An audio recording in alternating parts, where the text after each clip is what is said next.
এ পর্যায়ে আপনাদের সামনে কোরআন ও হাদিসের আলোকে গুরুত্বপূর্ণ তাকরীর পেশ করবেন প্রখ্যাত আলেমে দ্বীন, লেখক, গবেষক, মুফাসসিরে কোরআন হযরত মাওলানা মুফতি আলী হাসান ওসামা সিলেট।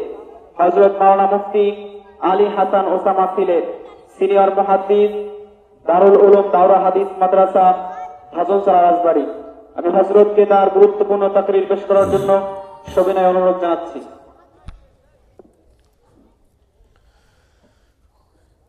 আসসালামু আলাইকুম ওয়া রাহমাতুল্লাহি ওয়া বারাকাতুহু।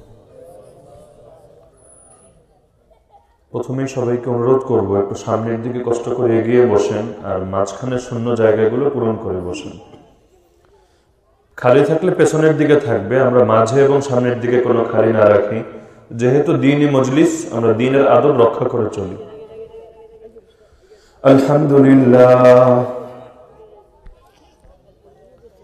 الحمد لله نحمده ونستعينه ونستغفره ونؤمن به ونتوكل عليه ونعوذ بالله من شرور أنفسنا ومن سيئات أعمالنا من يهده الله فلا مضل له ومن يضلله فلا هادي له ونشهد أن لا إله إلا الله وحده لا شريك له لا وزير له ولا نظير له ولا مشير له ولا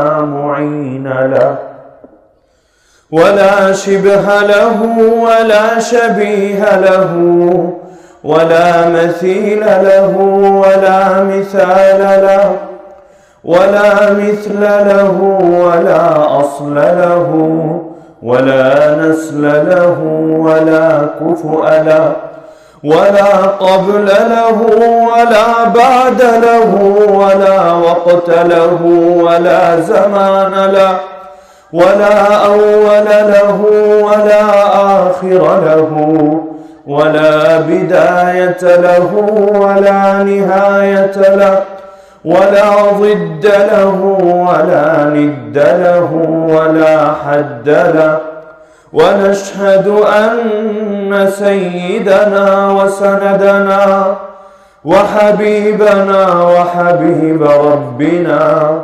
وطبيبنا وطبيب قلوبنا ومولانا محمدا عبده تعالى ورسوله أرسله الله تعالى بالهدى ودين الحق بشيرا ونذيرا وداعيا إلى الله بإذنه وسراجا منيرا أما بعد فأعوذ بالله من الشيطان الرجيم بسم الله الرحمن الرحيم وما أرسلنا من قبلك من رسول إلا نوحي إليه أنه لا إله إلا أنا فاعبدون وقال النبي صلى الله تعالى عليه وسلم من مات وهو يعلم أنه لا إله إلا الله دخل الجنة آمنت بالله صدق الله العلي العظيم وبلغنا رسوله النبي الكريم ونحن على ذلك لمن الشاهدين والشاكرين والحمد لله رب العالمين এলাকার নাম কি? মাদ্রাসার নাম?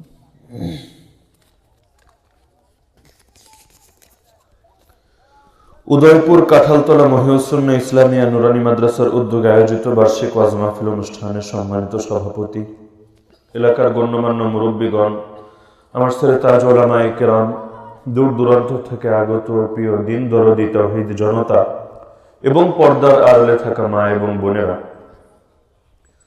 আজকের দিনটা কোন দিন সকলে জানা থাকার কথা।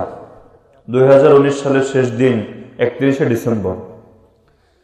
আমার বাসা যেখানে বা রাজবাড়ী শহরে সব জায়গায় সারাদিন সেই সকাল থেকে গান শুনতে শুনতে ক্লান্ত, মানে বাসার মধ্যে ল্যাপের নিচে ঢুকেও যে একটু শান্তিতে থাকবো সেই সুযোগও নেই।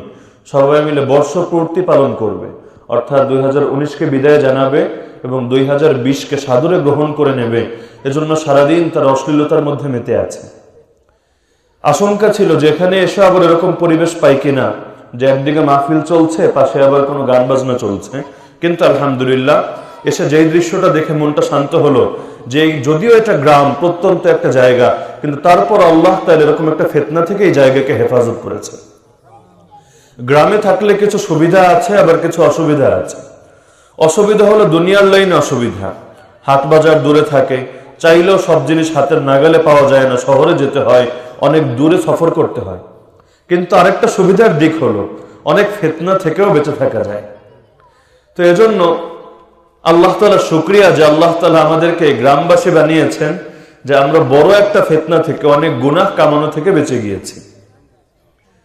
যেই সময় মানুষের চিন্তা করা দরকার ছিল যে আমার জীবন থেকে একটা বছর শেষ হয়ে গেল, একদিন না, এক সপ্তাহ না, এক মাস না, একটা বছর শেষ হয়ে গেল, নতুন আর একটা বছর আসলো। তো সব মিলিয়ে আমার হায়াতের মধ্যে আল্লাহ তাআলা কয়টা বছরই রেখেছেন? 50টা, 40টা, 60টা বছরই হয়তো আছে, এর মধ্যে একটা বছর শেষ। তো যখন বছরটা শেষ হয় তখন তো নিজের আমলনামার দিকে একবার তাকানো দরকার ছিল। এই এক বছরে কত কি অর্জন করা দরকার ছিল, আর বাস্তবে কি করেছে।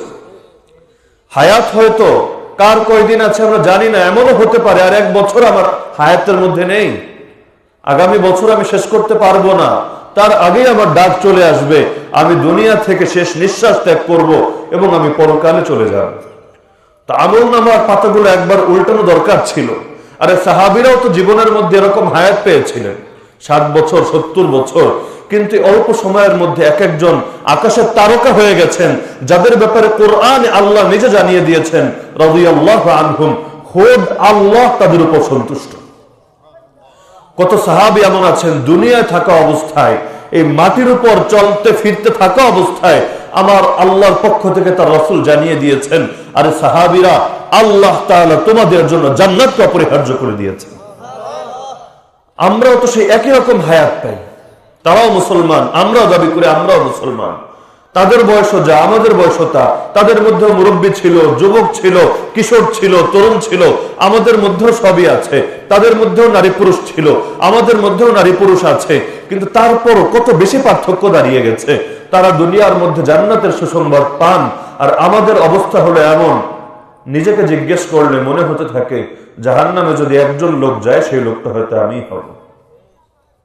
তো নিজের আমল না মানে একটু ভাবা দরকার ছিল, কিন্তু ভাবার সুযোগ কোথায়?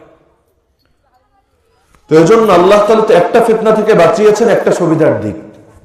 আর অসুবিধার মধ্যে একটা অসুবিধার কথা আমি বলি, আমরা যারা গ্রামে থাকি, ঈমানের ব্যাপারে সাধারণভাবে, আমি এই গ্রামের অবস্থা জানি না, এখানে আগে হয়তো আমি আসিও নি, সাধারণভাবে গ্রামের মধ্যে ঈমানের ব্যাপারে গাফলতি থাকে। ঈমানটা কি জিনিস, কিভাবে ঈমানটা মজবুত হয়, অথচ এই ঈমানই কিন্তু সবচেয়ে দামি জিনিস। ঈমান নিয়ে যদি কবরে যেতে পারি, জান্নাত নিশ্চিত। ঈমান হারিয়ে যদি কবরে যাই, জাহান্নাম নিশ্চিত। জীবনের মধ্যে সবচেয়ে দামি সম্পদ হলো ঈমান। তো ঈমানের ব্যাপারে যত্ন থাকা দরকার ছিল সবচেয়ে বেশি।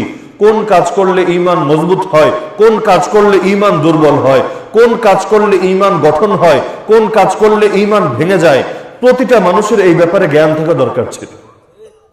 অথচ দুঃখের কথা হলো, আমার সামনে যারা বসে আছেন, আমি যদি জিজ্ঞেস করি লা ইলাহা ইল্লাল্লাহ মুহাম্মাদুর রাসূলুল্লাহ, আশহাদু আল্লা ইলাহা ইল্লাল্লাহ ওয়া আশহাদু আন্না মুহাম্মাদান আবদুহু ওয়া রাসূলুহু, আমানতু বিল্লাহি কামা হুয়া বিআসমাইহি ওয়া সিফাতিহি ওয়া ক্বাবিলতু জামিআ আহকামিহি ওয়া আরকানিহি আমানতু বিল্লাহি ওয়া মালাইকাতিহি ওয়া কুতুবিহি ওয়া রুসুলিহি ওয়াল ইয়াউমিল আখিরি ওয়াল কদরি খাইরিহি ওয়া শাররিহি মিনাল্লাহি তাআলা ওয়াল বাসি বাদাল মাউত। ছোটবেলায় এই যে 4 কালেমার সঙ্গে পরিচিত হয়ে এসেছেন, কয়জন মানুষ এর যথাযথ অর্থটা জানেন? উদ্দেশ্য জানা, লক্ষ্য জানা, মর্ম জানা, আদর্শ জানা বাদই দিলাম, শুধু অর্থটা কয়জন মানুষ জানে? আমাদের অবস্থা হলো, একটা মন্ত্র পাঠ করলে যেমন মন্ত্রর অর্থ বুঝি না, একইভাবে এই কালেমাগুলো পড়ি, কালেমার অর্থটাই বুঝি না। মৃত্যুর সময় এই কালেমা যদি জবান থেকে জারি হয়, আমরা চেষ্টা করি যেন কালেমাটা মানুষের জবান থেকে মৃত্যুর আগে জারি হয়। মৃত্যুর আগে যখন কালেমা পড়ে তখনও মানুষ বুঝে ওঠে না কি পড়ছে, কালেমার মধ্যে কি আছে। অথচ দুনিয়ার মধ্যে সকল নবী তো এই কালেমার দাওয়াত নিয়ে এসেছিলেন। রাসূল বলেন, লা ইলাহা ইল্লাল্লাহ বিযালিকা বুইসতু ওয়া ইলা যালিকা আদউ। এই লা ইলাহা ইল্লাল্লাহ দিয়ে আমাকে দুনিয়াতে পাঠানো হয়েছে, আর আমি চিরকাল মানুষকে লা ইলাহা ইল্লাল্লাহর দিকে ডেকে যাব। ওয়াদাইয়ান ইলাল্লাহ তাফসীর করা হয়েছে ওয়াদাইয়ান ইলা শাহাদাতি আল্লা ইলাহা ইল্লাল্লাহ। আমার নবী মানুষকে লা ইলাহা ইল্লাল্লাহর দিকে দাওয়াত দিয়েছেন। রাসূল যখন তার সাহাবী মুআয ইবনে জাবাল ইয়ামানের উদ্দেশ্যে পাঠান, তাকে নসিহত করে দেন, হে মুআয ফাদউহুম ইলা শাহাদাতি আল্লা ইলাহা ইল্লাল্লাহ, সবাইকে গিয়ে লা ইলাহা ইল্লাল্লাহ দাওয়াত দিবে। তা আমরাও তো জানি লা ইলাহা ইল্লাল্লাহর মধ্যে সফলতা, লা ইলাহা ইল্লাল্লাহর মধ্যে মুক্তি, কিন্তু লা ইলাহা ইল্লাল্লাহটা কি জিনিস এটা জানার আগ্রহ আমরা অনুধাবনই করি না। বিশেষ করে গ্রামের মধ্যে ঈমান নিয়ে আলোচনাই হয় না। কোন কোন বিষয় নিয়ে আলোচনা হয় দু একটা আমি বলতে পারি। গ্রামের মধ্যে জান্নাত জাহান্নাম নিয়ে অল্প স্বল্প আলোচনা হয়, বাবা মার কদর নিয়ে অল্প স্বল্প আলোচনা হয়, কিছু ঘটনা, কিছু কেচ্ছা কাহিনী জানা থাকে, নবীদের জীবনের কিছু ঘটনাও আমাদের মুখস্থ থাকে। এর পাশাপাশি সন্তানকে কিভাবে লালন পালন করতে হবে, কখন আলহামদুলিল্লাহ বলতে হবে, সালাম দিতে হবে, এই বিষয়গুলো জানি। নিশ্চয় এগুলো গুরুত্বপূর্ণ, ইসলামেরই অংশ, কিন্তু এর চেয়ে হাজার গুণ না বরং লক্ষ গুণ বেশি গুরুত্বপূর্ণ হলো লা ইলাহা ইল্লাল্লাহ আমার থেকে কি চায়। কারণ দুনিয়া কাফের মুশরিক যারা আছে তারাও কিছু ভালো কাজ করে না, তারাও দান সদকা করে, তাদেরও বাবা মা আছে, বাবা মার খেদমত করে, মাঝে মধ্যে ইবাদতও করে, তাদের ধর্মের মধ্যেও বিশেষ সিস্টেমের নামাজ আছে, বিশেষ ধরনের রোজা আছে, উপবাস পালন, এই কাজগুলো তারা করে। তাই বলে তারা জান্নাতি? কি আপনাদের কি মনে হয় কাফেররা জান্নাতে যাবে? হিন্দু, খ্রিস্টান, বৌদ্ধ, চাকমা থেকে শুরু করে যত জাতি, তারা কোথায় যাবে? কয়েকজন বলছে, বাকিরা সন্দেহে, যে জান্নাতে কি আমরা একাই যাব, তারা কি সবাই জাহান্নামে যাবে? হ্যাঁ, নিঃসন্দেহে তারা জাহান্নামে যাবে। কেউ যদি এটা বিশ্বাস না করে সে জাহান্নামে যাবে। হাদিসে বলা আছে, মান মাতা হুয়া ইয়ালামু আন্নাহু লা ইলাহা ইল্লাল্লাহ দাখালাল জান্নাহ। যেই ব্যক্তির মৃত্যু এমন অবস্থা হবে তার অন্তরে, তার জ্ঞানে একটা জিনিসই আছে, লা ইলাহা ইল্লাল্লাহ, আল্লাহ ছাড়া আমার গোলামি পাওয়ার, আমার ইবাদত পাওয়ার, আমার আনুগত্য পাওয়ার উপযুক্ত দ্বিতীয় আর কেউ নেই, একমাত্র সেই ব্যক্তি জান্নাতে প্রবেশ করবে। যে লা ইলাহা ইল্লাল্লাহর সামনে নতি স্বীকার করেনি, লা ইলাহা ইল্লাল্লাহকে মানেনি, যত ভালো কাজই করুক না কেন, আল্লাহ ঠকাবে না। আল্লাহ দুনিয়ায় প্রতিদান দেবে, দুনিয়ায় টাকা পয়সা দেবে, সুখ দিবে, গাড়ি দেবে, বাড়ি দেবে, নারী দেবে, সব দেবে, ক্ষমতাও হয়তো দেবে, কিন্তু আল্লাহ তাআলা পরকালে তাদেরকে কিছুই দেবেন। সুতরাং সবচেয়ে গুরুত্বপূর্ণ ছিল লা ইলাহা ইল্লাল্লাহটা জানা।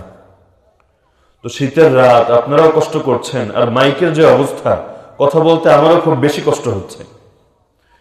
তারপর অল্প সময়ের মধ্যে আমি লা ইলাহা ইল্লাল্লাহটা শুধু একটু চেনানোর চেষ্টা করব। শুধু আপনাদেরকে আগে জিজ্ঞেস করি, লা ইলাহা ইল্লাল্লাহ সম্পর্কে জানা দরকার আছে কিনা? সবাই বলেন, দরকার আছে কিনা? কম দরকার না বেশি দরকার? শুধু বেশি না, বেশির চাইতে বেশি, তার চাইতে বেশি, সবার চাইতে বেশি। দুনিয়ার মধ্যে কেউ যদি এইডস না চেনে, তার না জানার কারণে তার এইডস হয়ে গেল, মরেই গেল এইডসে, সে কি জাহান্নামে যাবে? মানুষ বলে না, বাঁচতে হলে জানতে হবে। তো বাঁচার জন্য এইডস সম্পর্কে জানতে হবে, নয়তো বাঁচতে পারবে না। কিন্তু আমরা বলি, ভাই বাঁচতে চাইলে আগে লা ইলাহা ইল্লাল্লাহ জানতে হবে, অন্যথায় দুনিয়ার জীবন তো আসল জীবন না, মরার পর তো চিরকালের জন্যই ধ্বংস হবে। এর জন্য লা ইলাহা ইল্লাল্লাহ সম্পর্কে জানা দরকার। তো লা ইলাহা ইল্লাল্লাহর মধ্যে দুইটা অংশ, এক হলো লা ইলাহা, আর একটা হলো, আরে বলেন না, ইল্লাল্লাহ। যার ভেতরে লা ইলাহা আসবে তার ভেতরে ইল্লাল্লাহ আসা সম্ভব, যার ভেতরে লা ইলাহাই আসবে না তার ভেতরে ইল্লাল্লাহ আসবে না। আর যার ভেতরে পুরো লা ইলাহা ইল্লাল্লাহ আসবে না, তার ভেতরে মুহাম্মাদুর রাসূলুল্লাহ আসবে না। তাহলে ধাপে ধাপে জানতে হবে। প্রথমে জানতে হবে লা ইলাহা মানে কি, দ্বিতীয় জানতে হবে ইল্লাল্লাহ মানে কি, তৃতীয় বুঝতে হবে মুহাম্মাদুর রাসূলুল্লাহ দরকার কি। এই তিনটা বিষয় যদি বুঝি, বিষয় কয়টা? আরে বলেন না কয়টা? কবরে প্রশ্ন কয়টা? এই তিনটা জিনিস বুঝলে কবরে তিন প্রশ্নের জবাবও ইনশাআল্লাহ বের হয়ে যাবে। কবরে কিন্তু তিন প্রশ্নের মধ্যে এটা নাই কয় রাকাত নামাজ পড়েছো আছে, কয়বার হজ করেছো আছে, যাকাত কয় টাকা দিয়েছো আছে, চিল্লা কয়বার লাগিয়েছো আছে, কোন পীরের হাতে মুরিদ হয়েছিল আছে, কিচ্ছু নাই। তিন প্রশ্ন। মান রব্বুকা, তোমার রব কে? ওমা দীনুকা, তোমার দিন, তোমার ধর্ম, তোমার মতদর্শ, তোমার আদর্শ কি? ওমান হাযার রাজুল আল্লাযী বুইসা ফীকুম, আর রাসূলকে দেখিয়ে বলা হবে এই লোকটা কে? চেনা চেনা লাগে না? কে এই লোকটা কে? বলো দেখি কে? এই তিন প্রশ্ন। তো তিন প্রশ্নের জবাব আছে কালেমার তিন অংশে। লা ইলাহা এক অংশ, ইল্লাল্লাহ দ্বিতীয় অংশ, মুহাম্মাদুর রাসূলুল্লাহ তৃতীয় অংশ। কেউ যদি বলে আমি দুই অংশ বুঝবো, কবরে দুই জবাব পারবে। কেউ যদি বলে এক অংশ বুঝবো, কবরে এক জবাব পারবে, বাকি ধাপে তো আটকে যাবে। আরে তিন জবাব না দিলে শান্তি তো আসবেই না, বরং কবর এমন ভাবে চাপ দেবে এক পাজরের হাড় আর এক পাজরের হাড়ের ভেতর ঢুকে যাবে। কবরকে অন্ধকার করে দেওয়া হবে, আযাব শুরু হবে, জাহান্নামের সঙ্গে কানেকশন করে দেওয়া হবে, জান্নাতকে দেখিয়ে বলা হবে আরে হতভাগা, এই জান্নাত থেকে তুই বঞ্চিত হয়েছিস, এই জান্নাত তোকে আর দেওয়া হবে না। আযাব আর আযাব, সেই যে আযাব শুরু হবে আর তো কোনো দিনও শেষ হবে না। দুনিয়ায় এক কোর্টে আটকে গেলে বড় কোর্টে যাওয়া যায়, যায় না? কোর্টের কত ধাপ আছে, কিন্তু কবরের মধ্যে কেউ যদি কবরে রাখার পর প্রথম ধাপে আটকে যায়, তিন প্রশ্নের জবাব না দিতে পারে, তার কিন্তু আর মুক্তি নেই। হাসরেও মুক্তি নেই, মিজানেও মুক্তি নেই, পুল সিরাতেও মুক্তি নেই, তার কোনো মুক্তিই নেই, সে শুধু ধ্বংস আর ধ্বংস। এজন্য কোন কোন সাহাবীর ব্যাপারে বর্ণনা পাওয়া যায়, যখন কবরের পাশ দিয়ে হেঁটে যেতেন কাঁদতে কাঁদতে দাড়ি ভিজিয়ে ফেলতেন। মানুষ জিজ্ঞেস করত যে হযরত আপনি তো জান্নাত জাহান্নামের কথা শুনলেও এত কাঁদেন না, কিন্তু কবরের পাশ দিয়ে যাওয়ার সময় কেন এত কাঁদেন, কি আছে এর মধ্যে? তো তারা জবাব দিতেন, আর এই কবর হলো পরকালের প্রথম ধাপ। যেই ব্যক্তি ধাপে আটকে যাবে সে প্রত্যেকটা ধাপে আটকাতে থাকবে, আর যে এই ধাপে মুক্তি পেয়ে যাবে সে প্রতিটা ধাপেই মুক্তি পেতে থাকবে। তার মানে কবরে রাখার পরপরই তার হালত কি হবে সামনে চলে আসবে। এজন্য কবরের অবস্থা খুবই গুরুত্বপূর্ণ। কিন্তু কবরের প্রশ্ন মাত্র তিনটা, তিনটা প্রশ্ন ঈমান নিয়ে, আমল নিয়ে কোন প্রশ্ন কবরে আছে থাকলে বলেন যে আপনাদের কখনো শুনেছেন বা কখনো জেনেছেন। কবরের তিন প্রশ্ন হলো ঈমান নিয়ে, হ্যাঁ আমল নিয়ে প্রশ্ন হবে কিন্তু হাসরের ময়দানে। কবরের তিন প্রশ্ন কি নিয়ে? আরে বলেন না কি নিয়ে? নাকি বলবেন যে আমরা গ্রামের মানুষ, আমাদের এত ইমান টিমান বোঝার দরকার নেই, যেমনি আছি ভালো, একরকম মরলে আমরা যেহেতু গ্রামে থাকি আল্লাহ আমাদের এমনি জান্নাত দিয়ে দিবে, আমাদের সঙ্গে বিশেষ চুক্তি আছে। দুনিয়ায় গ্রামে থাকি, এমনি কষ্টের মধ্যে থাকি, শহরে থাকলে কত সুবিধা থাকতো, আমাদের ফ্ল্যাট নিয়ে থাকতাম, মন্ত্রী এমপিদের পাশে আমাদের ঘরবাড়ি থাকতো, তাদের সঙ্গে হয়তো আত্মীয়তার বন্ধন গড়ে উঠতো, কত রকম সুবিধা পেতাম। দুনিয়ায় কষ্ট করি তাই বলে কি মরার পরে কষ্ট করবো নাকি? আল্লাহ তো সুবিধা দিয়ে রেখেছেন। গ্রামের অধিকাংশ মানুষ গরিব, আর কিয়ামতের দিন ধনী আগে জান্নাতে যাবে নাকি গরিব আগে যাবে? কয় বছর আগে? 500 বছর, তাও কি দুনিয়ার 500 বছর? আরে না, কিয়ামতের 500 বছর, আখিরাতের একদিন দুনিয়ার 1000 বছরের সমান। তো হিসাব করেন 500 বছর মানে কত আগে। আল্লাহ তো জান্নাত দিতেই চান, কিন্তু কবরের প্রশ্নের উত্তরের ব্যবস্থা তো করে রাখতে হবে। আর তিন প্রশ্নের জবাব কালেমার তিন অংশে আছে। সুতরাং কালেমাটা যদি বুঝি, কালেমা যদি ভিতরে বসাতে পারি, আশা করি তিন প্রশ্নের ব্যবস্থা হয়ে গেছে। প্রথম ধাপে মুক্তি পেয়ে গেছি, আর প্রথম ধাপে যদি মুক্তি পাই আমাকে ইনশাআল্লাহ আর কেউ ঠেকাতে পারবে না। তো প্রথম অংশ কি? আরে বলেন না, প্রথম অংশ কি? কি মুরব্বীরা কি বিরক্ত হচ্ছেন নাকি? যেই কথাগুলো সারা জীবন শুনেছেন সেগুলো আমার নতুন করে শোনানোর দরকার নেই, সেগুলো আপনাদেরও জানা আছে। কিছু কথা যেগুলো শোনা দরকার ছিল, যে কোনো কারণে হয়তো আমাদের কানে কম আসে কথাগুলো বা আসে না, সেগুলো জানানোই তো বেশি দরকার।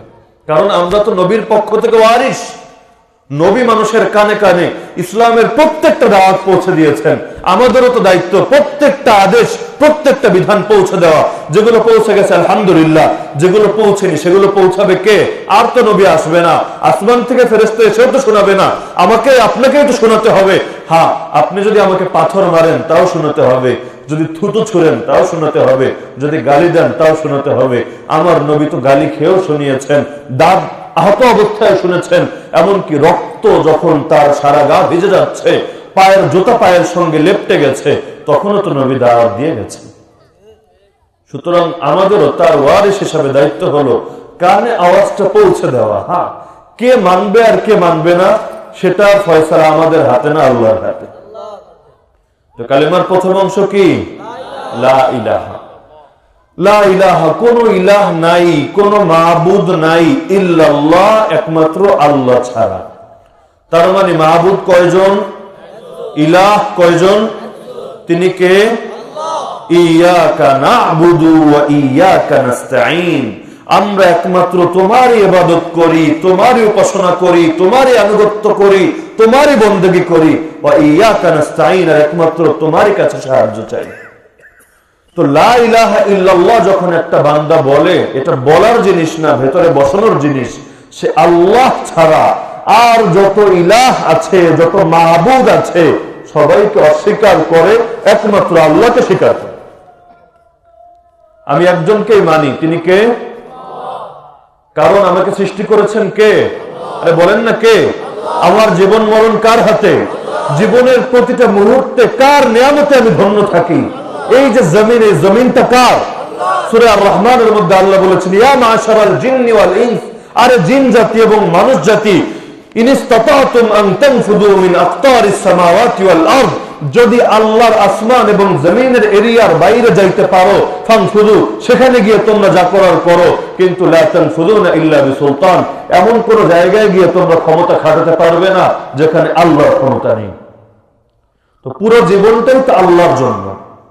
আমার জীবন আল্লাহ, মরণ আল্লাহর জন্য, সবই আল্লাহর জন্য। সুতরাং জীবনের সব মুহূর্তে গোলামি করবো একমাত্র কার? আলহামদুলিল্লাহি রব্বিল আলামিন। আল্লাহ হলেন রব্বুল আলামিন।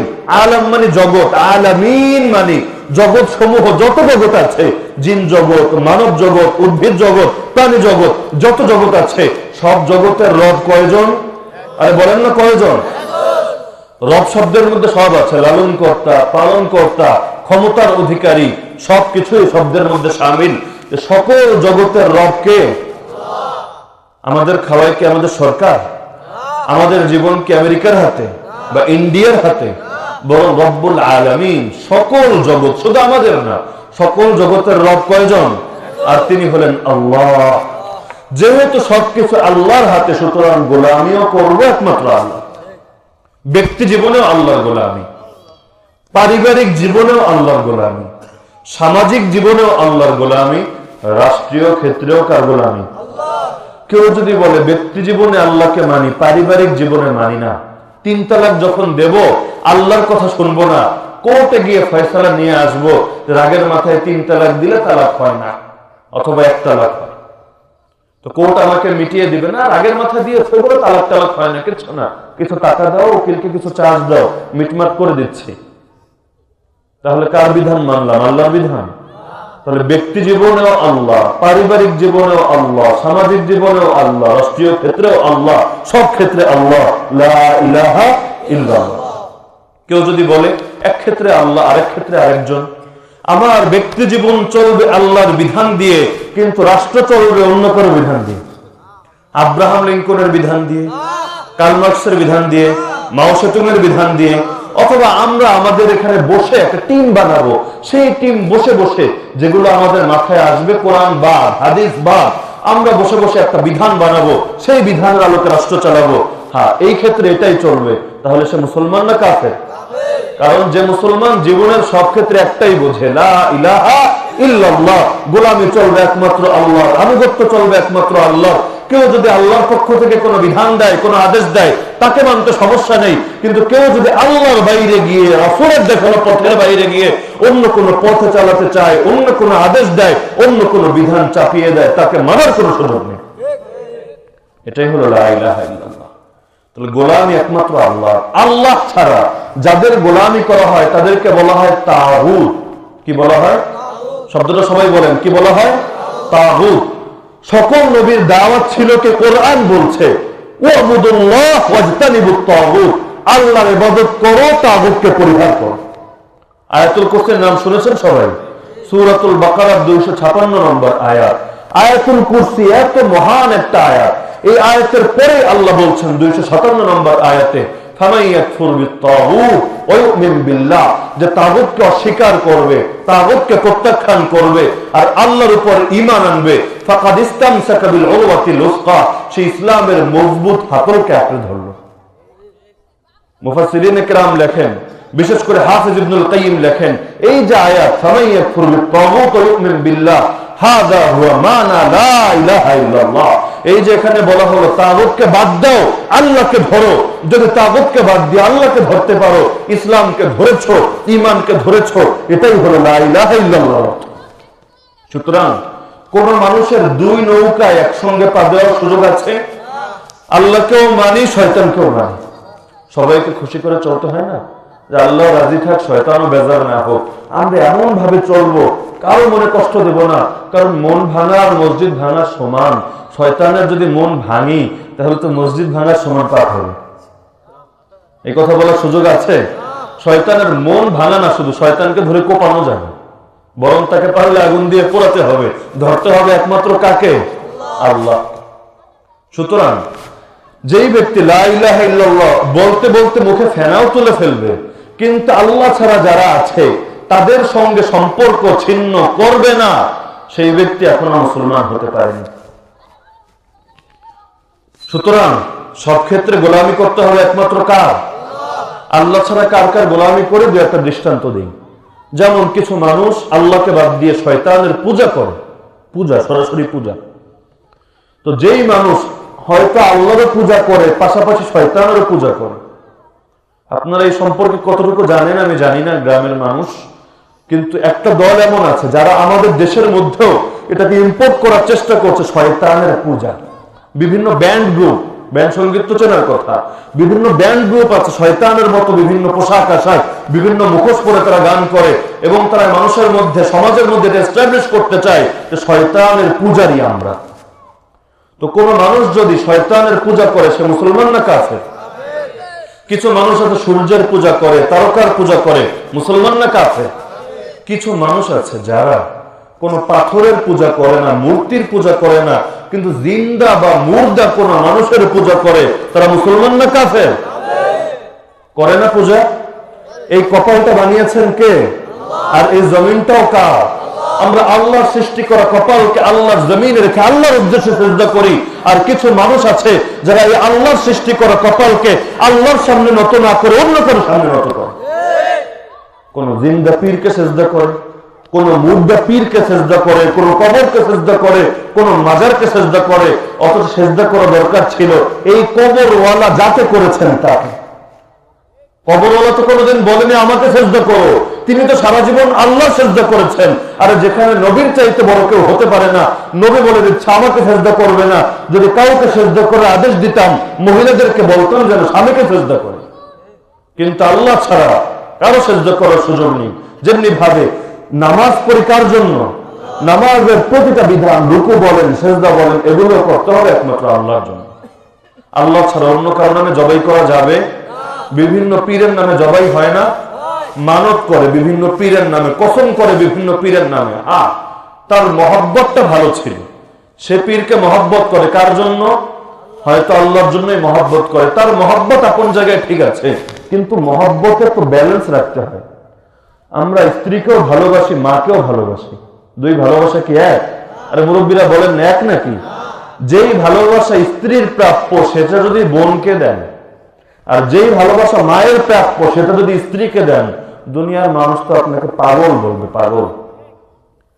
তাহলে আমরা ভালোবাসি, আল্লাহকেও ভালোবাসি, রাসূলকেও ভালোবাসি, আলেম ওলামাকেও ভালোবাসি, যারা হক্কানি আল্লাহর ওলি তাদেরকেও ভালোবাসি, আল্লাহর পথের যারা পথিক, আল্লাহর পথের যারা দায়ী, সবাইকে আমরা ভালোবাসি। কিন্তু সব ভালোবাসা তো এক না। নবীকে ভালোবাসতে গিয়ে কেউ যদি নবীকে আল্লাহর উপর উঠিয়ে ফেলে, সে মুসলমান থাকবে না কাফের হবে? নবী নবী, তাই বলে তিনি তো আল্লাহর চাইতে বড় না। কারণ আমার নবীর প্রথম পরিচয় হলো তিনি আল্লাহর গোলাম। ওয়া আশহাদু আন্না মুহাম্মাদান আবদুহু ওয়া রাসূলুহু, আমি সাক্ষ্য দিচ্ছি মুহাম্মাদুর রাসূলুল্লাহ, সবাই বলেন সাল্লাল্লাহু আলাইহি ওয়াসাল্লাম। তার প্রথম পরিচয় হলো আবদুহু, তিনি আল্লাহর গোলাম। দ্বিতীয় পরিচয় হলো রাসূলুহু, তিনি আল্লাহর রাসূল। তার মানে আমার নবীর প্রথম পরিচয় তিনি আল্লাহর গোলাম। তো নবীকেও ভালোবাসি, আল্লাহকেও ভালোবাসি, কিন্তু দুই ভালোবাসার লেভেল সমান না। আল্লাহর ভালোবাসা সবার উপরে, 2 নম্বরে নবী, এরপর আসবে অন্যদের ভালোবাসা। সুতরাং ভালোবাসা ঠিক আছে আপন জায়গায়, কিন্তু ভালোবাসতে গিয়ে কোরআন বাদ দেওয়া যাবে, হাদিস বাদ দেওয়া যাবে। যদি বাদ দেই তাহলে তো আমি আর লা ইলাহা ইল্লাল্লাহ থাকলো না। লা ইলাহা ইল্লাল্লাহ নফস, নফসকে আমি মাবুদ মানলাম, নফসকে ইলাহ মানলাম, আল্লাহকে আর মাবুদ মানলাম না। এই যে আমরা রাসূলকে ভালোবাসি, আদেশ কে দিয়েছেন? আরে বলেন না কে দিয়েছেন? এই যে আলেম ওলামাকে ভালোবাসি, আল্লাহর ওলিদেরকে ভালোবাসি, আল্লাহর পথের পথিকদেরকে ভালোবাসি, এই ভালোবাসা তো আল্লাহ শিখিয়েছেন। কিভাবে ভালোবাসবো সেটাও তো আল্লাহ থেকেই শিখতে হবে। মন গড়া বের করার তো সুযোগ নেই। যদি করি, কিয়ামতের দিনে মুখ নিয়ে আল্লাহর সামনে কিভাবে দাঁড়াবো? বলবো আল্লাহ জান্নাত দাও, আল্লাহ বলবে আরে বান্দা তুই তো আমার কথা অনুযায়ী চলিসনি, আমার বিধান মানিসনি, তোর নফসের পূজা করেছিস, তোর নফসের কাছে গিয়ে জান্নাত চা, আমার কাছে কি? সুতরাং গোলামি চলবে একমাত্র কার? তো যেটা বলছিলাম, একই সঙ্গে 2 নৌকায় যদি কেউ পা দেয়, তার মধ্যে ঈমানও আছে কুফরও আছে, তাহলে তার হুকুম কি হবে এটা আপনারাই বলতে পারবেন। ছোট্ট একটা উদাহরণ দিলে, একটা গ্লাস মনে করেন আমার সামনে দিলেন, যে গ্লাসের মধ্যে 2 ফোঁটা পেশাব আছে, কোন মানুষের পেশাব হোক আর কোন প্রাণীর পেশাব হোক, এর মধ্যে আপনি আধা লিটার দুধ ঢাললেন। আমাকে বলেন তো এটা পাক না না পাক? এই দুধ খাওয়া যাবে? কেন? আপনি বলবেন 2 ফোঁটা পেশাবই তো মাত্র, আর দুধ তো হলো আধা লিটার, তাহলে পবিত্র তো বেশি, অপবিত্র কম। দুনিয়ার সবাই বলবে আরে পাগল, 2 ফোঁটা লাগে না, 1 ফোঁটা নাপাক থাকলেই হুকুম সবসময় যেটা খারাপ ওটার দিকেই যায়। একটা মানুষ তার 100টা গুণ ভালো, 1টা গুণ খারাপ, মানুষ শুধু একটার কথাই তো বলে। যারা সমাজের মধ্যে যাদেরকে মানুষ অমানুষ বলে, চোর বলে, ডাকাত বলে, ইতর বলে, বেঈমান বলে, সেই মানুষগুলোর ভালো গুণ নাই। দুনিয়া এমন মানুষ একজনে দেখাতে পারবেন না যার কিছু না কিছু ভালো গুণ আছে, কিন্তু মানুষ তো ভালোর কথা বলে না, খারাপটার কথা বলে। তার মানে ভালো আর খারাপ একসঙ্গে একত্রিত হলে খারাপটাকেই মানুষ প্রাধান্য দেয়। তো একজন মানুষের মধ্যে 99টা ঈমানের বিষয় আছে, একটা কুফর আছে। সেজদা মাঝে মাঝে আল্লাহকে দেয়, মাঝে মাঝে অন্য কাউকে দেয়। তাহলে আপনারাই বলেন মানুষটা মুমিন না কাফের? যদি বলেন মুমিন, তাহলে বলতে হবে গ্লাসের দুধ পাক। তাহলে একই সঙ্গে 2 নৌকায় পা দেওয়ার কোন সুযোগ? রাসূলের চাচা নাম কি বলেন দেখি? আবু তালেব। আবু তালেব কিন্তু রাসূলকে সত্য নবী হিসাবে মানত, রাসূলের মাথার উপর ছায়ার মতো ছিল। এমনকি মক্কার মুশরিকদেরকে চ্যালেঞ্জ দিয়ে বলেছিল, খবরদার, আমি যতদিন জীবিত আছি তোমরা কেউ মুহাম্মাদের ধারে কাছেও বসতে পারবে না। যদি মুহাম্মদকে কিছু করতে চাও, আগে আমার লাশের উপর পাড়া দিয়ে মুহাম্মাদের কাছ পর্যন্ত যেতে হবে, অন্যথায় কোনো সুযোগ নেই। এত বড় কোরবানি দিয়েছেন ইসলামের জন্য, আমি আপনি কি করেছি? আর যেই সময় আমার নবীকে 3 বছর কারাবন্দী রাখা হয়েছিল, সমাজের কারো সঙ্গে কোনো সম্পর্ক রাখা হয়নি, এক ঘরে করে দেওয়া হয়েছে, তাদের কাছে কেউ কোনো জিনিস বেচেও না, কেনেও না, এমনকি স্বাভাবিক কোনো সম্পর্ক তাদের সঙ্গে কেউ রাখে না। সেই সময়ে, যে সময় সাহাবীরা পাতা খেয়েছেন, পাতা খাওয়ার কিছু নেই, ছাগলের লেদার মতো তাদের বাথরুমের অবস্থা হয়ে গিয়েছে, সেই সময়গুলোতেও এই আবু তালেব এবং তার সঙ্গের আরো কিছু কাফের রাসূলের সঙ্গ ছাড়েননি। আমি আপনি তো নিরাপদ মুসলমান। যখন ইসলাম মানলে হালুয়া পাওয়া যায়, জিলাপি পাওয়া যায়, লাব্বাইক আমি হাজির। আর যখন ইসলামের জন্য মার খাওয়া লাগে, সবার আগে ঘরে গিয়ে লুকাই আর বলি, আরে মোল্লারা আমাদেরকে শেষ করলো, আমাদেরকে পথে নিয়ে গেল এবং আমাদেরকে মার খাওয়ার ব্যবস্থা করে দিল।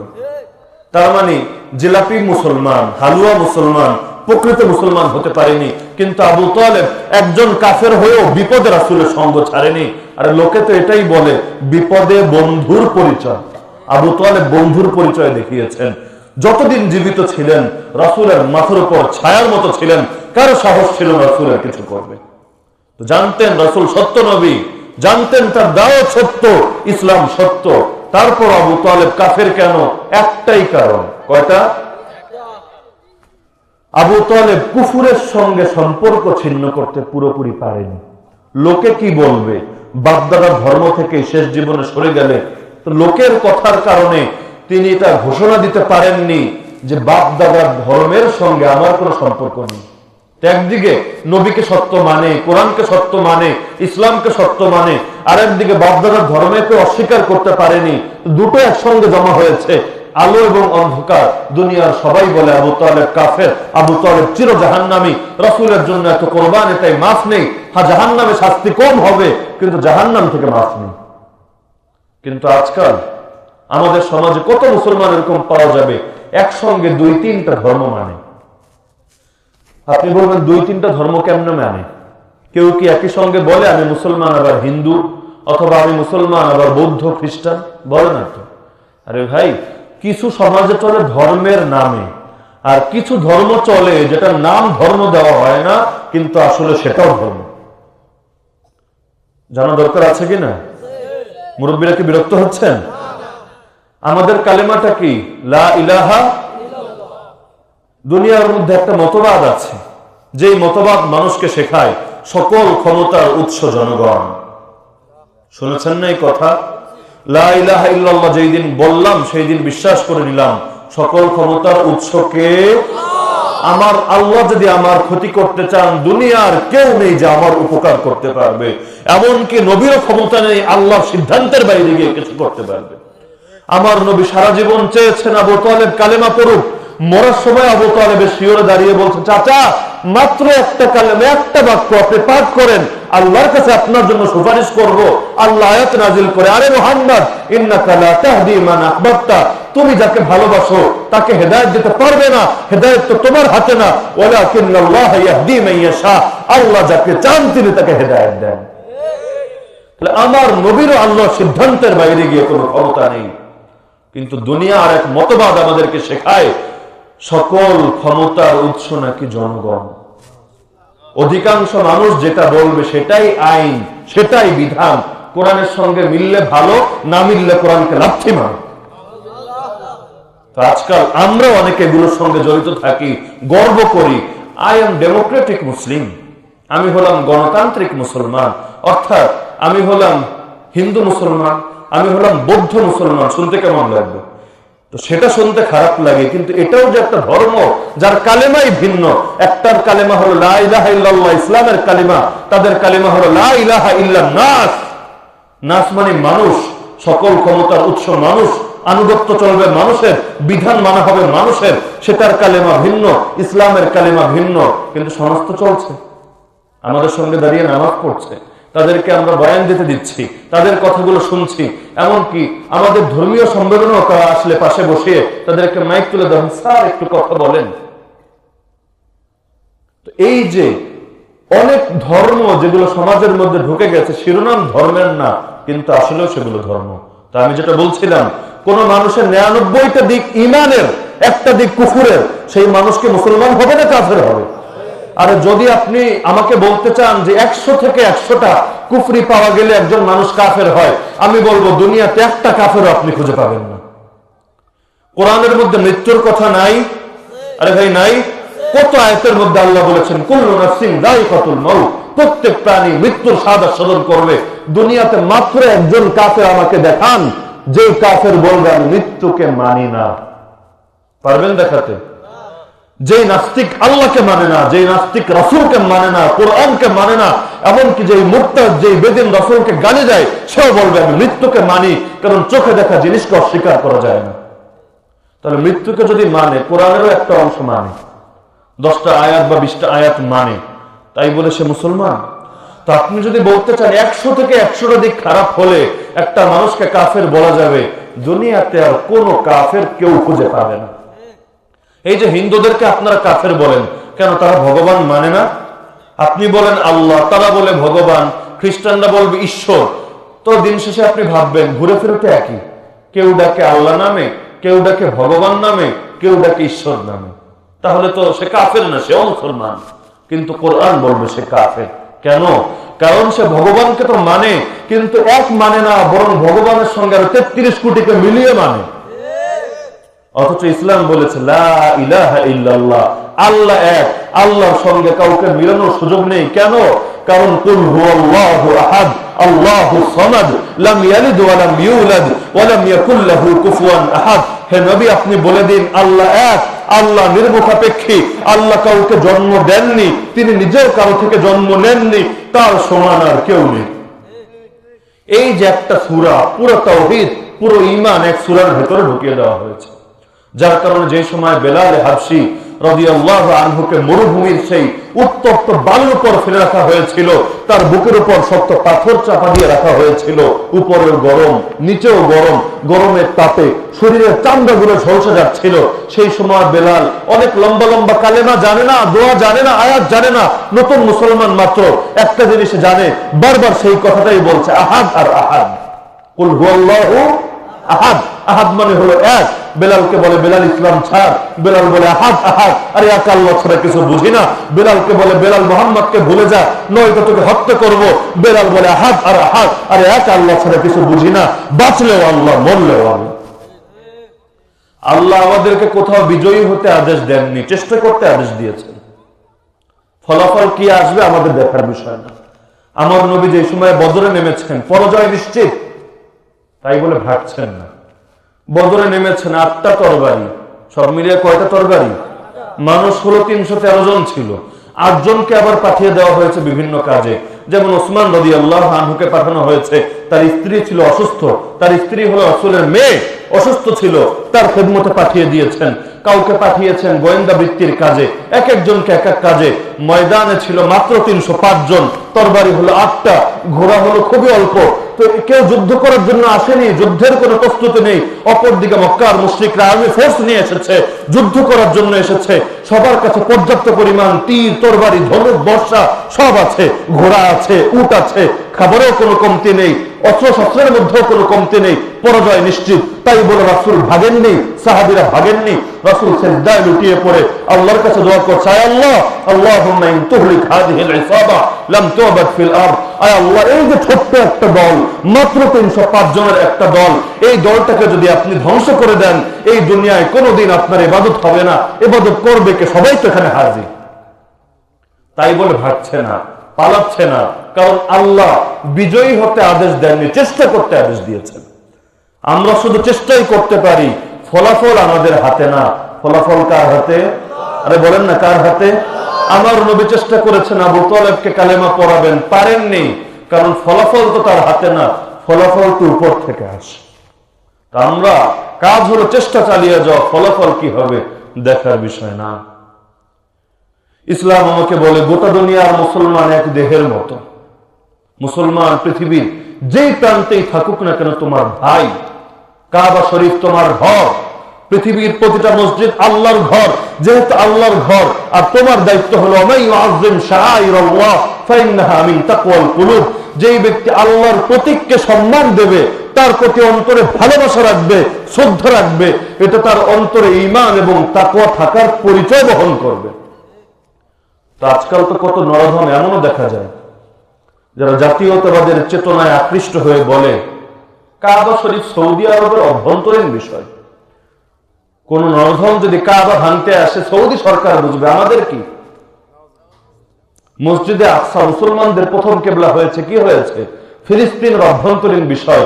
ইসরায়েল চাইলে ভাঙতেই পারে, তারা বুঝবে। এখানে বসে এটা নিয়ে কোনো কথাও বলা যাবে না, প্রতিবাদও করা যাবে না। বাবরি মসজিদ ভারতের অভ্যন্তরীণ বিষয়, কাশ্মীর আসাম ভারতের অভ্যন্তরীণ বিষয়, লাল মসজিদ পাকিস্তানের অভ্যন্তরীণ বিষয়, আরাকান ইস্যু মিয়ানমারের অভ্যন্তরীণ বিষয়। তোমরা কেন এগুলো নিয়ে কথা বলো? তোমরা চুপ থাকো।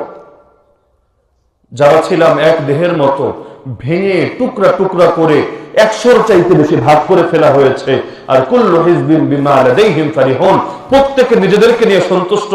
আমরা তো ভালো আছি, আমাদের উপর যদি কেউ আঘাত করে দেখে নেব, অন্যদেরকে মারুক, তারা তো শুকুর কুকুরের মতো, আমার কি? অথচ গোটা মুসলিম উম্মত এক জাতি, এক দেহ। এটা হলো ইসলামের আকীদা, কেউ যদি অস্বীকার করে, সে আল্লাহর কোরআনকে অস্বীকার করলো, সে নবীর হাদিসকে অস্বীকার করলো, ইসলামের আকীদাকে অস্বীকার করলো, ইসলামের আদর্শকে অস্বীকার করলো। গোটা দুনিয়ার মুসলমান কয় জাতি? আমরা যখন ভালো থাকা নিয়ে ফিকির করব, ঈমান নিয়ে ফিকির করব, শুধু নিজের দেশের লোকদের ঈমান নিয়ে ফিকির করব না সারা দুনিয়ার লোকদের ঈমান নিয়ে ফিকির করব?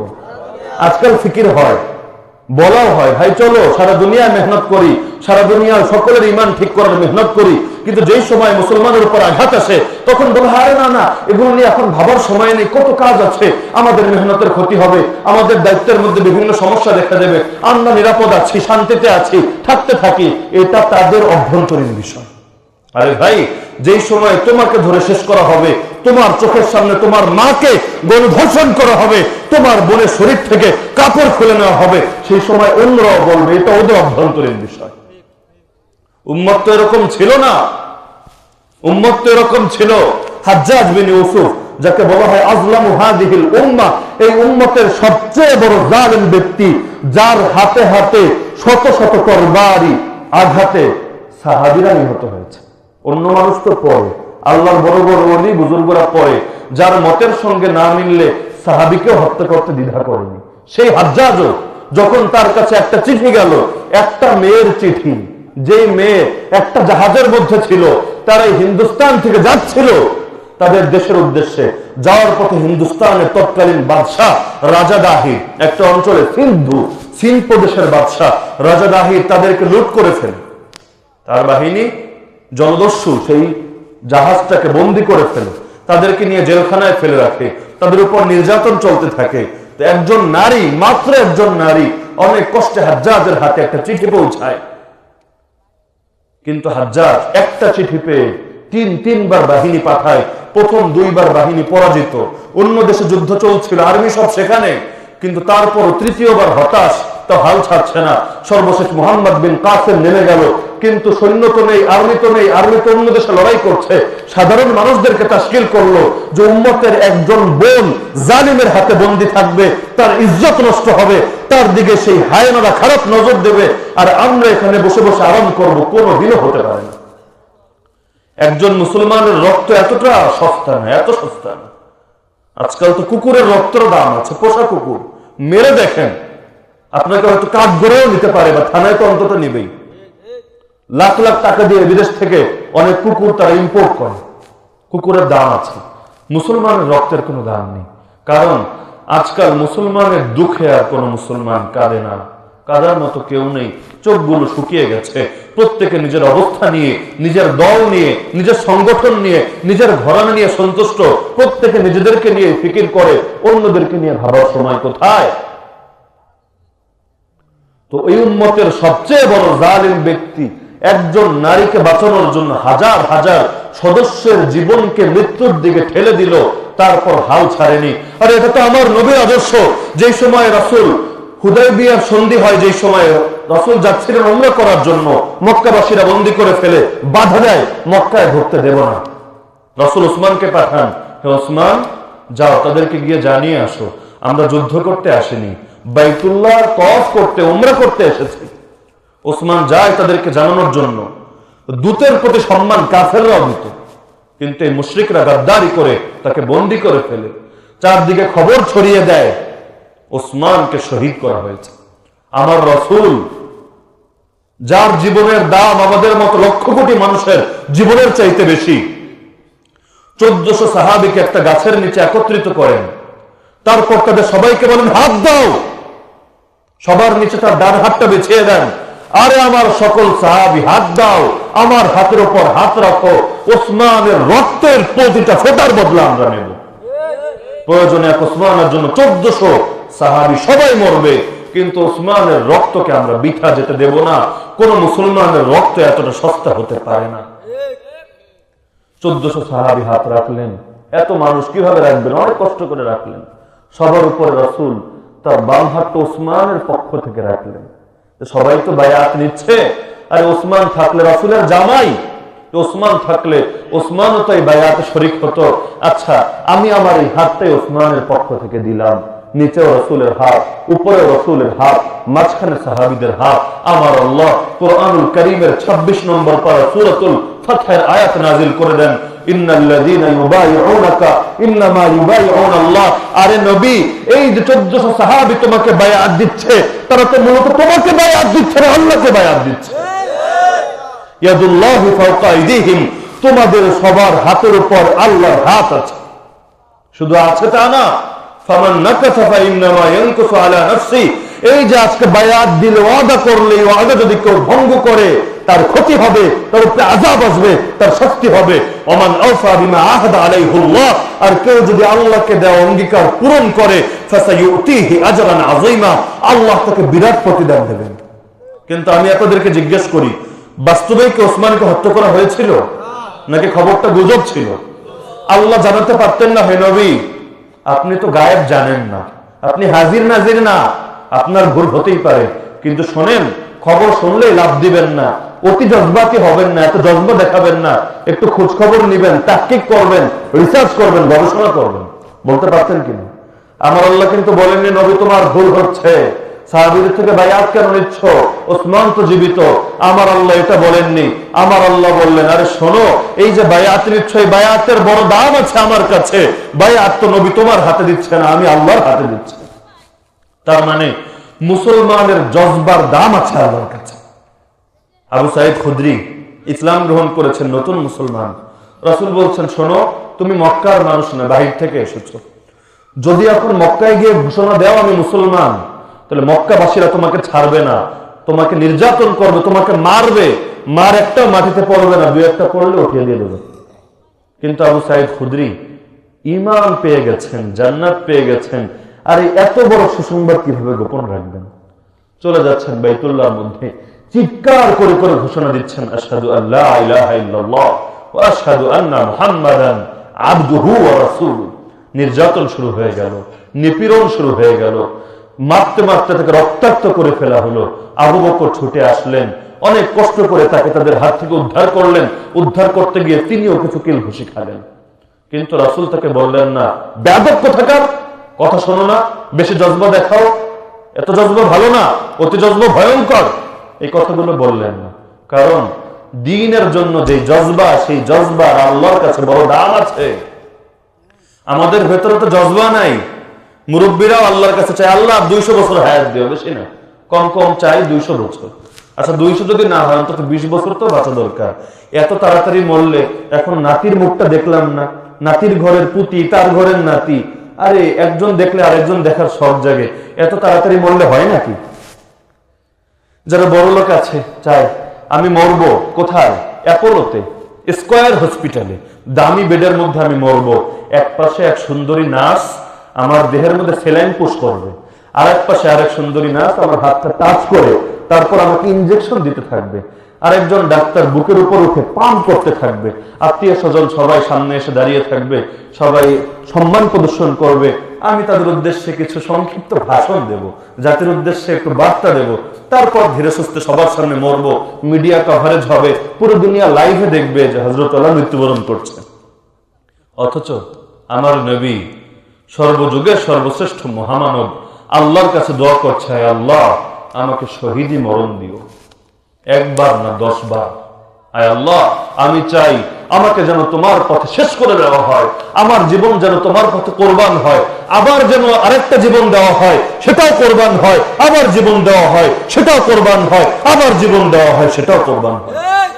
অথচ আমার নবীকে জানে না যে জীবন একটা, আরে জানে না?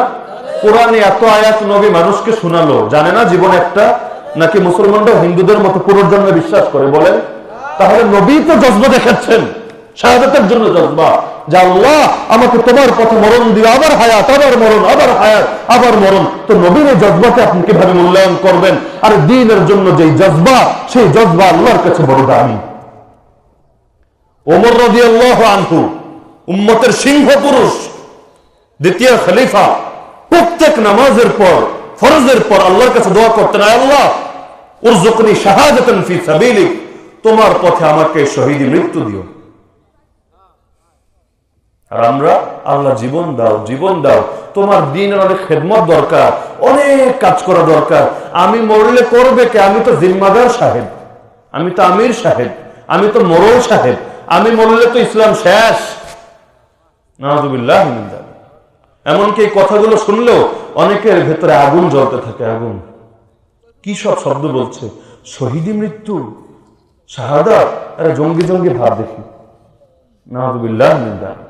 আরে কোন একজন মানুষ তার যদি ইসলামের সব দিক ঠিক থাকে, নামাজও পড়ে, রোজাও রাখে, হজও করে, যাকাত দেয়, আর জিহাদকে মনে করে সন্ত্রাস, শাহাদাতকে মনে করে খারাপ মৃত্যু, সেই মানুষ যত বড় নামাজি হোক আর প্রথম কাতারে মুসল্লি হোক, সে একটা কাফের আর মুনাফিক। যে রাসূল বলছেন যারওয়াতু সানামিল ইসলাম আল জিহাদ, ইসলামের মূল ভিত্তি হলো নামাজ, ইসলামের স্তম্ভ নামাজ, আর ইসলামের সর্বোচ্চ চূড়া, সর্বোচ্চ শিখর হলো জিহাদ। সেই জিহাদকে বলে সন্ত্রাস, সেই জিহাদকে বলে জঙ্গিবাদ। নাউযুবিল্লাহ মিন যালিক। আজকালকার এই যে গ্রাম অঞ্চলগুলো, কয়জন মানুষের মধ্যে আপনি শাহাদাতের তামান্না পাবেন যেখানে তার নবীর জীবনে শাহাদাত ছিল? আর সুন্নত কি শুধু খাবারের পর মিষ্টি খাওয়া? সুন্নত বেছে বেছে সুন্নত মানা। তায়েফের ময়দানে গিয়ে রক্তাক্ত হওয়াকে সুন্নত না? উহুদের ময়দানে গিয়ে দাঁত শহীদ করে সুন্নত না? সুন্নত শুধু খাবারের পর মিষ্টি খাওয়া আর মানুষের বাড়ি বাড়ি গিয়ে দাওয়াত খেয়ে পেট ফুলানো, এগুলোই শুধু সুন্নত? রাজনৈতিক ক্ষেত্রে কোনো সুন্নত নাই, রাষ্ট্র পরিচালনার ক্ষেত্রে কোনো সুন্নত নাই, সমাজ পরিচালনায় কোনো সুন্নত নাই। সেগুলো যেভাবে আছে সেভাবে চলবে। আমরা শান্তিকামী, আমরা নিরীহ, আমাদের এত কিছু নিয়ে ভাবার কি দরকার? আমার মসজিদ আছে, মাদ্রাসা আছে, ব্যাস, এটাই তো ইসলাম। আরে ভাই, শুধু দোয়ার দ্বারাই সব সমাধান হলে নবীর চাইতে ভালো দোয়া কে করতে পারবে? কোন দেশের কোন মানুষটা আমার নবীর চাইতে ভালো দোয়া করতে পারবে? সামনে নিয়ে আসেন। মক্কার 13 বছর কি নবী দোয়া করেননি? একটু সবাই সামনের দিকে চলে আসে, কথা না বলে সামনের দিকে চলে আসে। আমার নবী মক্কার 13 বছরকে দোয়া করেননি? মক্কার 13 বছর দ্বীনের জন্য মেহনত করেননি? মানুষকে দাওয়াত দেননি? মানুষের আত্মশুদ্ধি করেননি? সবই তো করেছেন, বেশি সময় নিয়ে করেছেন, 13 বছর। ইসলাম কায়েম হয় না কেন? যখন জামাতবদ্ধ হলেন, হিজরত করলেন, তখন কেন ইসলাম কায়েম হচ্ছে? বদর উহুদের পর কেন সারা দুনিয়ায় কুফরের মেরুদণ্ড ভেঙে যাচ্ছে? এক বদর ইসলামের প্রথম ময়দান, যেখানে রাসূল শরীক হচ্ছেন। কুফরের মেরুদণ্ড তো ভেঙেছেই। আবু জাহাল সহ 70 জন লিডার শেষ, আর 70 জন বন্দী হয়ে সামনে চলে এসেছে। সুতরাং ইসলামকে চিনতে হবে কোরআন হাদিস থেকে, এই আকল বিবেক দিয়ে না। তো যেটা বলছিলাম, লা ইলাহা ইল্লাল্লাহ, মানতে হবে একমাত্র আল্লাহকে, জীবনের সব ক্ষেত্রে আল্লাহ। ইসলামের সঙ্গে নিজেকে সীমাবদ্ধ করে ফেলতে হবে। ইসলাম যেভাবে চিন্তা করতে শিখিয়েছে সেভাবে চিন্তা করব। ইসলাম যেভাবে খেতে শিখিয়েছে সেভাবে খাবো। ইসলাম যেভাবে চলতে শিখিয়েছে সেভাবে চলবো। ইসলাম যেভাবে সমাজ পরিচালনা করতে বলেছে সেভাবে সমাজ পরিচালনা করব। সব ক্ষেত্রে ইসলাম, ইসলামের বাইরে গিয়ে কিছু বুঝি না। আজকাল মানুষ ইসলামের সামনে নিজেকে সঁপে দেয় না। প্রচলিত তন্ত্র মন্ত্রের সামনে ইসলামকে টেনে আনে, কান ধরে টেনে হিচড়ে মিলানোর চেষ্টা করে। কোরআন তুই মিলবি না কেন এগুলোর সঙ্গে? জোর করে তোকে মিলাবো, কিছু কাটছাট করবো, কিছু বাদ দিব, সংযোজন বিয়োজন করে জোর করে মিলাবো। তো নিজেকে ইসলামের আলোকে সাজায় না, নিজের আলোকে ইসলামকে সাজায়। পার্থক্য বুঝেছেন? একটা হলো ইসলামের আলোকে নিজেকে সাজানো, আর একটা হলো নিজের আলোকে ইসলামকে সাজানো। মানে আমি ঠিক, আমার আদর্শ ঠিক, মতবাদ ঠিক, ইসলাম মিললে ভালো, না মিললে কেচি আছে, কেচি, এই সিজার দিয়ে কেচে দিয়ে কেটে কেটে কেটে ইসলামকে জোর করে মিলাবো। এটার নাম ভাই লা ইলাহা ইল্লাল্লাহ না। ইসলাম মানে আত্মসমর্পণ করা। কার সামনে? নাকি শয়তানের সামনে? তা আল্লাহর সামনে যেই ব্যক্তি নিজেকে সঁপে দিতে পারে সেই মুসলমান, যে সত্যে পারে না সে মুসলমান না। আজকাল সত্যের কথা শুনলে সত্য মানতে হবে, এই জন্য মানুষ সত্য শুনতেই চায় না। শুধু শুনতে চায় না তা না, শুনতে দিতেও চায় না। কোরআনে আল্লাহ নিজেই বলেছেন এই চিত্রের কথা। ওয়াকালাল্লাযীনা কাফারু, যারা কাফের তারা বলে, লা তাসমাউ লিহাযাল কুরআন, আরে তোমরা এই কোরআন শুনবে না, ওয়ালগাউ ফী, কোরআনের মজলিসে হট্টগোল করবে, তার মানে কোরআন শুনতেও দিবে না। তাহলে কি হবে? লাআল্লাকুম তাগলিবুন, তোমরা জয়ী হবে। মানুষ তোমাদের কথাকে সত্য মনে করবে, আর তোমাদের মতো ফাসিকের থেকে মানুষ ধর্ম শিখবে।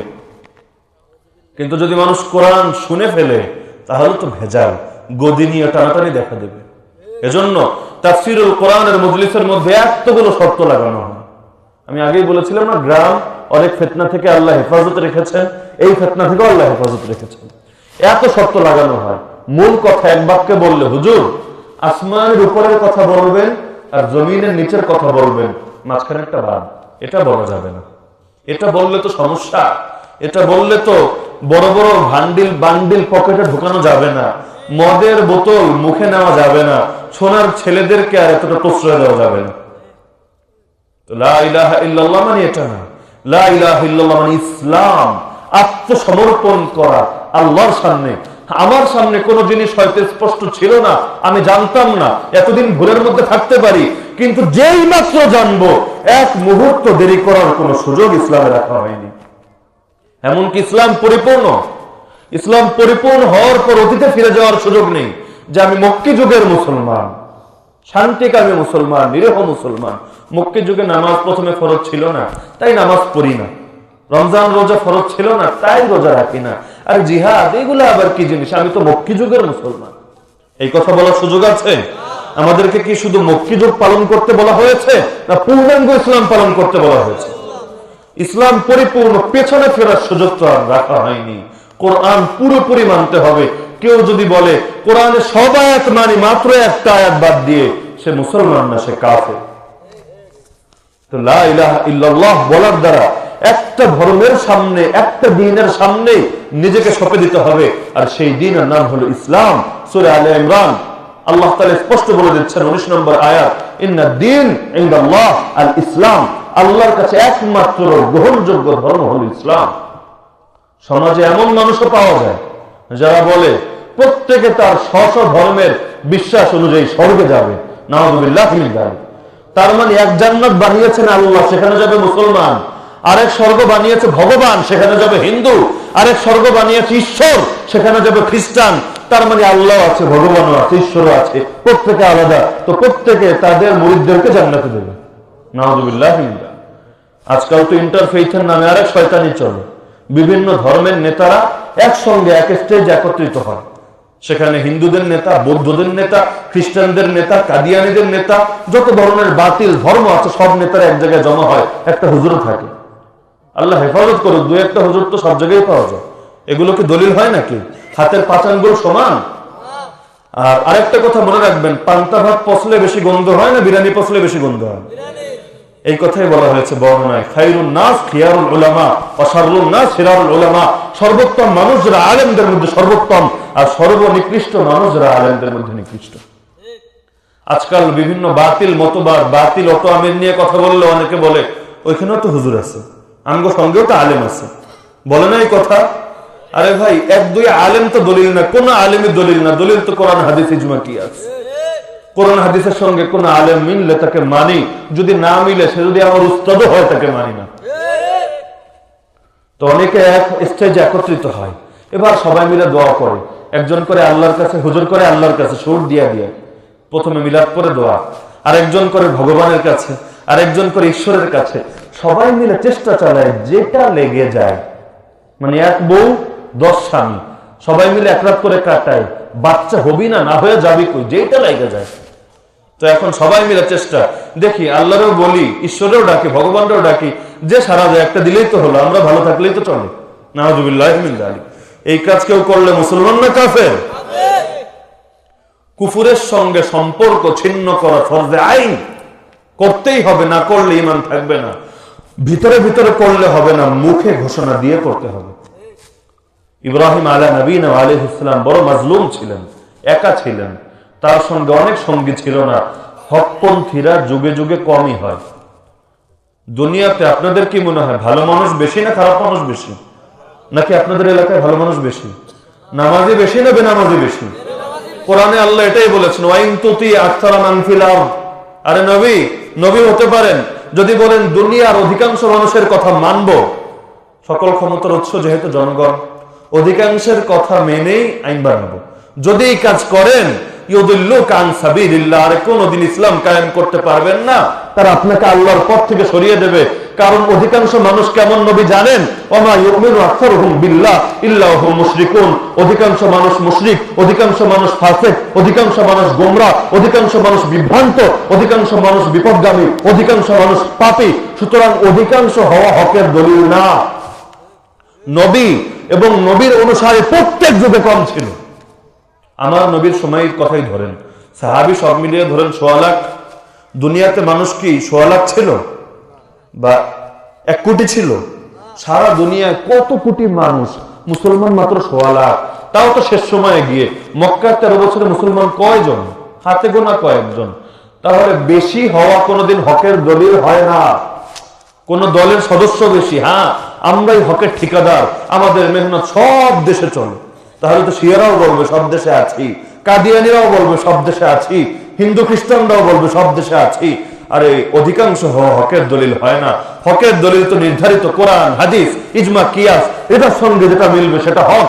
একজন হলেও হক, 1000 জন হলেও হক। আল্লাহ তাআলা কোরআনে সূরাতুল বাকারার মধ্যে বলেন, অন্য সূরার মধ্যেও বলেছেন, ইন্না ইব্রাহিম কানা উম্মাহ, নিশ্চয় ইব্রাহিম একটা জাতি। আচ্ছা, ইব্রাহিম একটা মানুষ না একটা জাতি? বলেন তো আপনারা, একটা মানুষ কি কোনোদিন এক জাতি হয়? আমি যদি বলি আমি একা বাঙালি জাতি, তাহলে আপনারা সবাই কি রাজাকার জাতি? এই কথা তো সহি না। তাহলে আল্লাহ বলছেন নিশ্চয় ইব্রাহিম কানা উম্মাহ, একটা, তিনি একাই একজন উম্মাহ, একটা জাতি। কিভাবে? কারণ সেই সময় হকের উপর একজনই ছিল, ইব্রাহিম ছিল। হকের উপর যারা থাকবে তারাই একটা জাতি। একজন থাকলে সেই একজনই একটা জাতি, 10 জন থাকলে তারাই একটা জাতি, তারাই জমহুর, তাদেরকে অনুসরণ করার কথা হাদিসে বলা হয়েছে। হাদিসে যে অধিকাংশের কথা বলা হয়েছে সেটা পাপী অধিকাংশ না, কাফের অধিকাংশ না, বরং হকের উপর যারা থাকবে তাদের অধিকাংশ। সুতরাং থাকতে হবে হকের সঙ্গে, কুফুরের সঙ্গে সম্পর্ক ছিন্ন করতে হবে। ইব্রাহিম বড় মাজলুম ছিল, বাপও তাকে মানে না, অন্যরাও তাকে দেখতে পারে না, সবাই খালি তাকে বিভিন্ন ধরনের হুমকি ধমকি দেয়, কখনো আগুনে ফেলে, কখনো এই করে, কখনো সেই করে।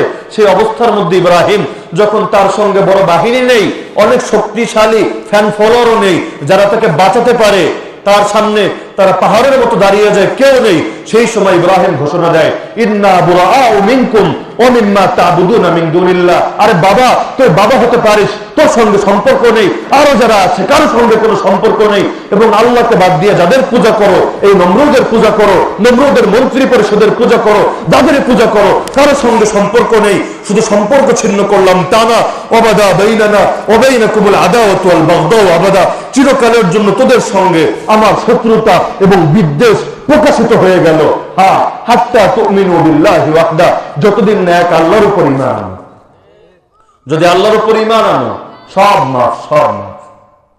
যে ওয়াহশী রাসূলের হামজা, রাসূলের চাচা, প্রিয় চাচা হামজাকে হত্যা করেছিল, হত্যা করার পর সে হামজা রাদিয়াল্লাহু আনহু কলিজা বুক চিরে বের করে আবু সুফিয়ানের স্ত্রী হিন্দা চিবিয়ে খেয়েছিল। কত নির্মম এক কথা! দুনিয়াতে কে ক্ষমা করবে সেই হিন্দাকে বা সেই ওয়াহশীকে? কিন্তু রাসূল তো ক্ষমা করে দিয়েছেন। কারণ কেউ কালেমা পড়ার পর সে আমার ভাই, আমার এক দেহের মতো। কোন মুসলমানের সঙ্গে কোন মুসলমানের শত্রুতা, বিদ্বেষ, ভাগাভাগি, মারামারি, কাটাকাটি থাকতে পারে না। ভালোবাসাও আল্লাহর জন্য, ঘৃণাও আল্লাহর জন্য। হ্যাঁ, কেউ যদি ইসলাম থেকে সরতে থাকে, বেদাতে লিপ্ত হয়, কুফরে লিপ্ত হয়, শিরকে লিপ্ত হয়, ইসলামের ক্ষতি করতে থাকে, কোরআন হাদিসের অপব্যাখ্যা করতে থাকে, তার সঙ্গে তার আচরণ অনুযায়ী সম্পর্ক কমতে থাকবে, কমতে থাকবে, এক পর্যায়ে ভালোবাসা ঘৃণায় পরিণত হবে। কারণ ভালোবাসাও আল্লাহর জন্য, ঘৃণাও আল্লাহর জন্য। রাসূলের স্ত্রী উম্মে হাবিবা রাদিয়াল্লাহু আনহা, তার বাবা ছিল আবু সুফিয়ান। আবু জাহালের মৃত্যুর পর যে লিডার ছিল মুশরিকদের, প্রত্যেক যুদ্ধে নেতৃত্ব দিত। তো উম্মে হাবিবা রাসূলের সঙ্গে মদিনায় সংসার করছেন। একদিন আবু সুফিয়ান আসলো মেয়েকে দেখার জন্য, কোন একটা কাজে এসেছিল, ফেরার সময় ভাবলো মেয়েকে এক নজর দেখে যায়। এসেছেন উম্মে হাবিবার ঘরে, কথা বলছে, কেমন আছে না আছে খোঁজ খবর নিচ্ছে। কথা বলতে বলতে এক পর্যায়ে বিছানার উপর বসা শুরু করলো। উম্মে হাবিবা রাদিয়াল্লাহু আনহা, আল্লাহ তার কবরকে নূরে নূরান্বিত করে দিন, তিনি টান দিয়ে বিছানাটা উঠিয়ে ফেললেন। আবু সুফিয়ান বলল, মেয়ে এটা কেমন আচরণ হলো? বাবা আসলে মেয়েরা বিছানা বিছিয়ে দেয়, আর তুমি কি না যেই বিছানাটা বিছানো আছে সেটাকে টান দিয়ে উঠিয়ে ফেলছো, এটা কেমন আচরণ? আবু সুফিয়ানের মেয়ে উম্মে হাবিবা জবাব দিচ্ছে, আরে শুনুন, আল্লাহর রাসূলের বিছানায় আমি রাসূলের কোন দুশমনকে বসতে দিতে পারি না। যে সময় বদর যুদ্ধ শেষ,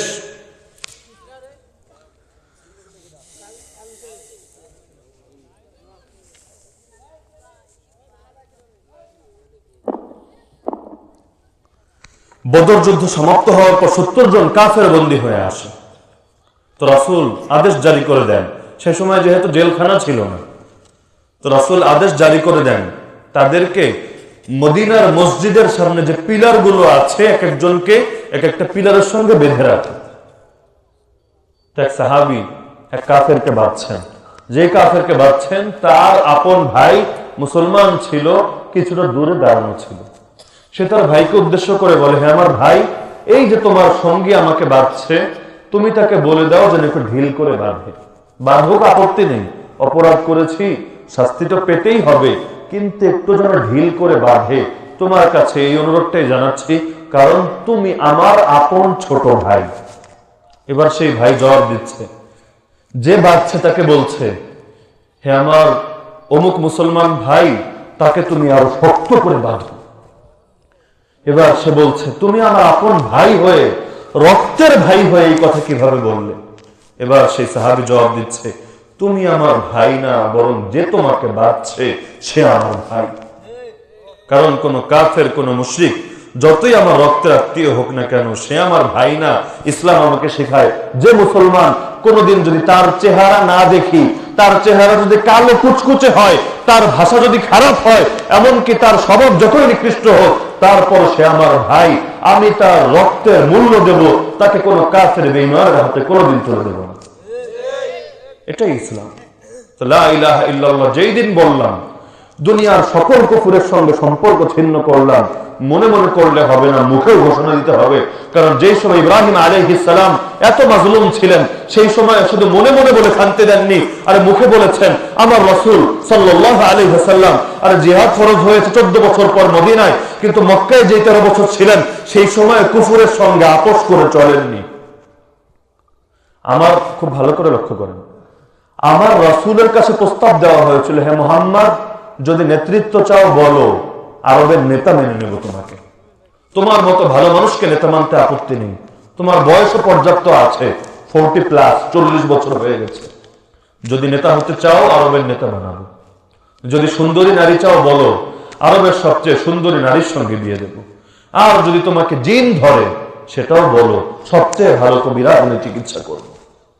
কিন্তু আমার নবী জবাব দিচ্ছে, আরে এই ক্ষমতা, এই নারী আর এই কবিরাজের কথা তারা আমাকে বলে, হে আমার চাচা তাদেরকে বলে দিন, তারা যদি আমার ডান হাতে আকাশের সূর্য আর বাম হাতে আকাশের চাঁদ এনে দেয়, তারপরে তো আমি দাওয়াত ছাড়বো না, কোনো কিছুর বিনিময়ে আমি দাওয়াত ছাড়বো। তা আমার নবীকে প্রস্তাব দেওয়া হচ্ছে, আগে নেতা হন।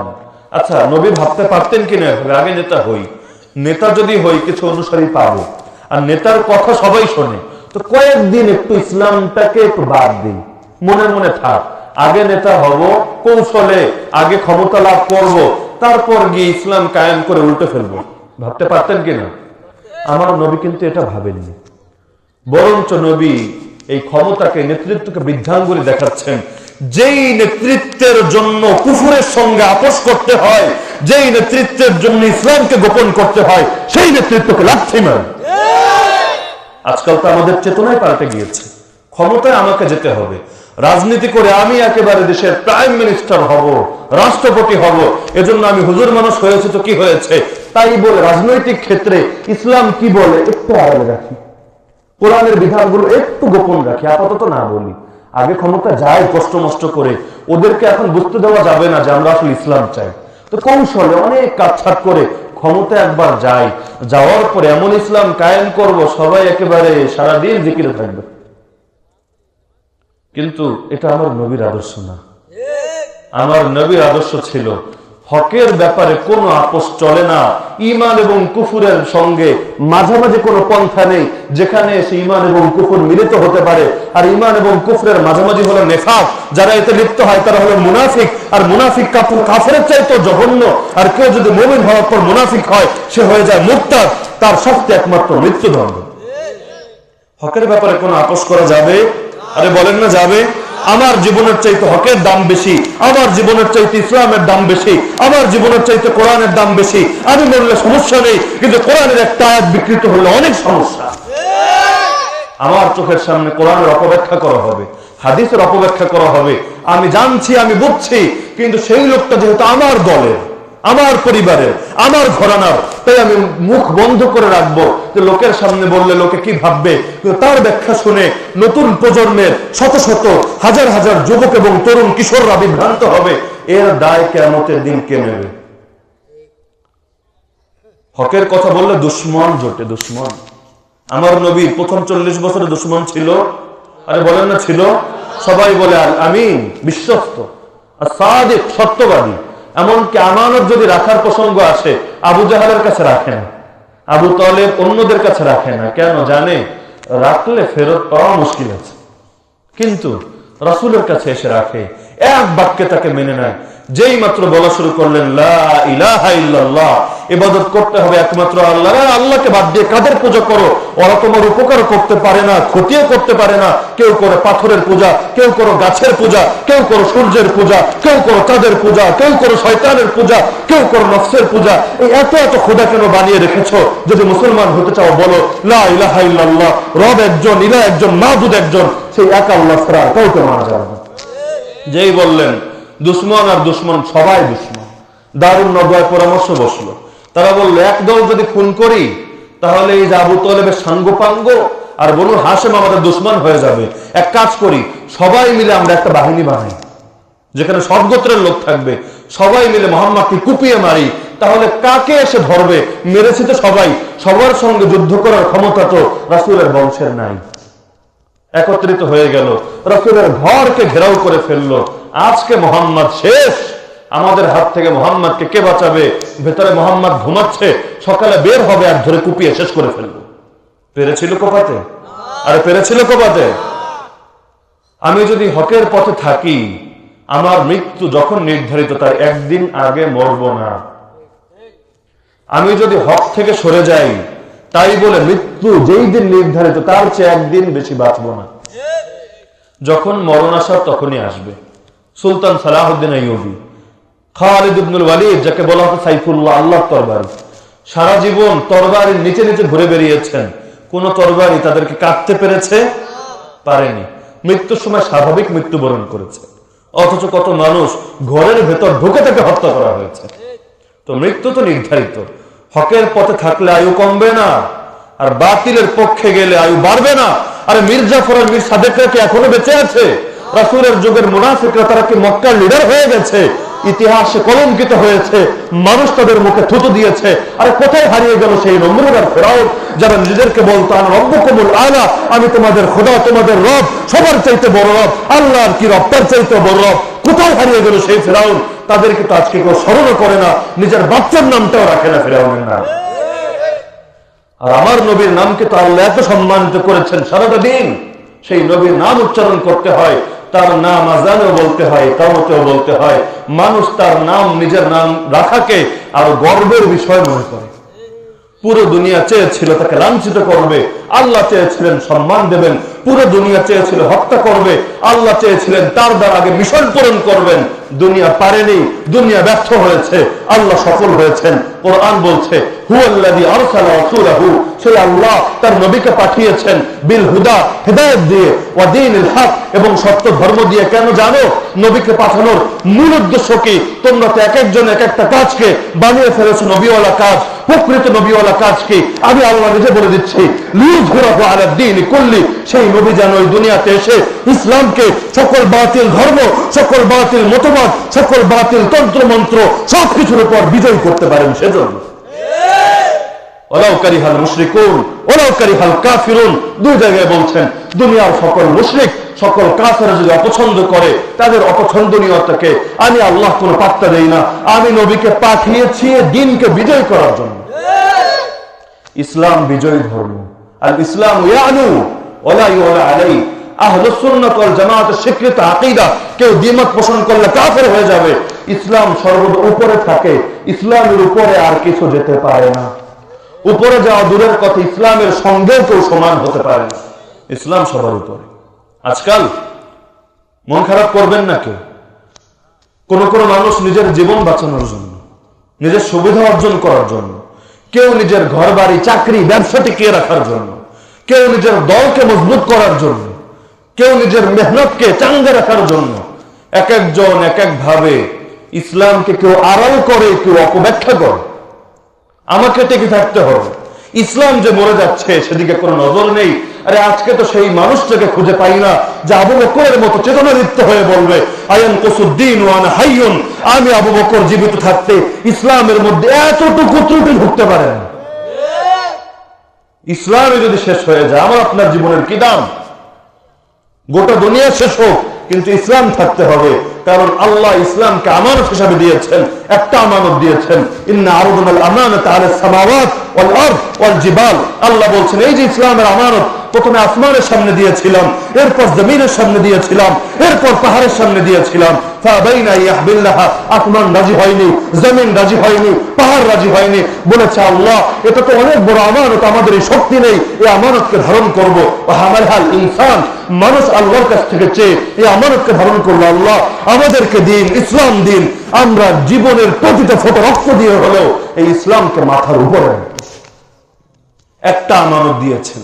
সেই আমানত যদি খেয়ানত করি, লা দীন লিমান লা আমানাত লাহু, যে আমানত রাখে না তার কোনো ধর্ম নাই, তার কোনো দিন নাই, আরে সে তো মুসলমানই না। আমার জীবনের দাম আজকে আমি মনে করছি নবীর জীবনের দামের চাইতে বেশি।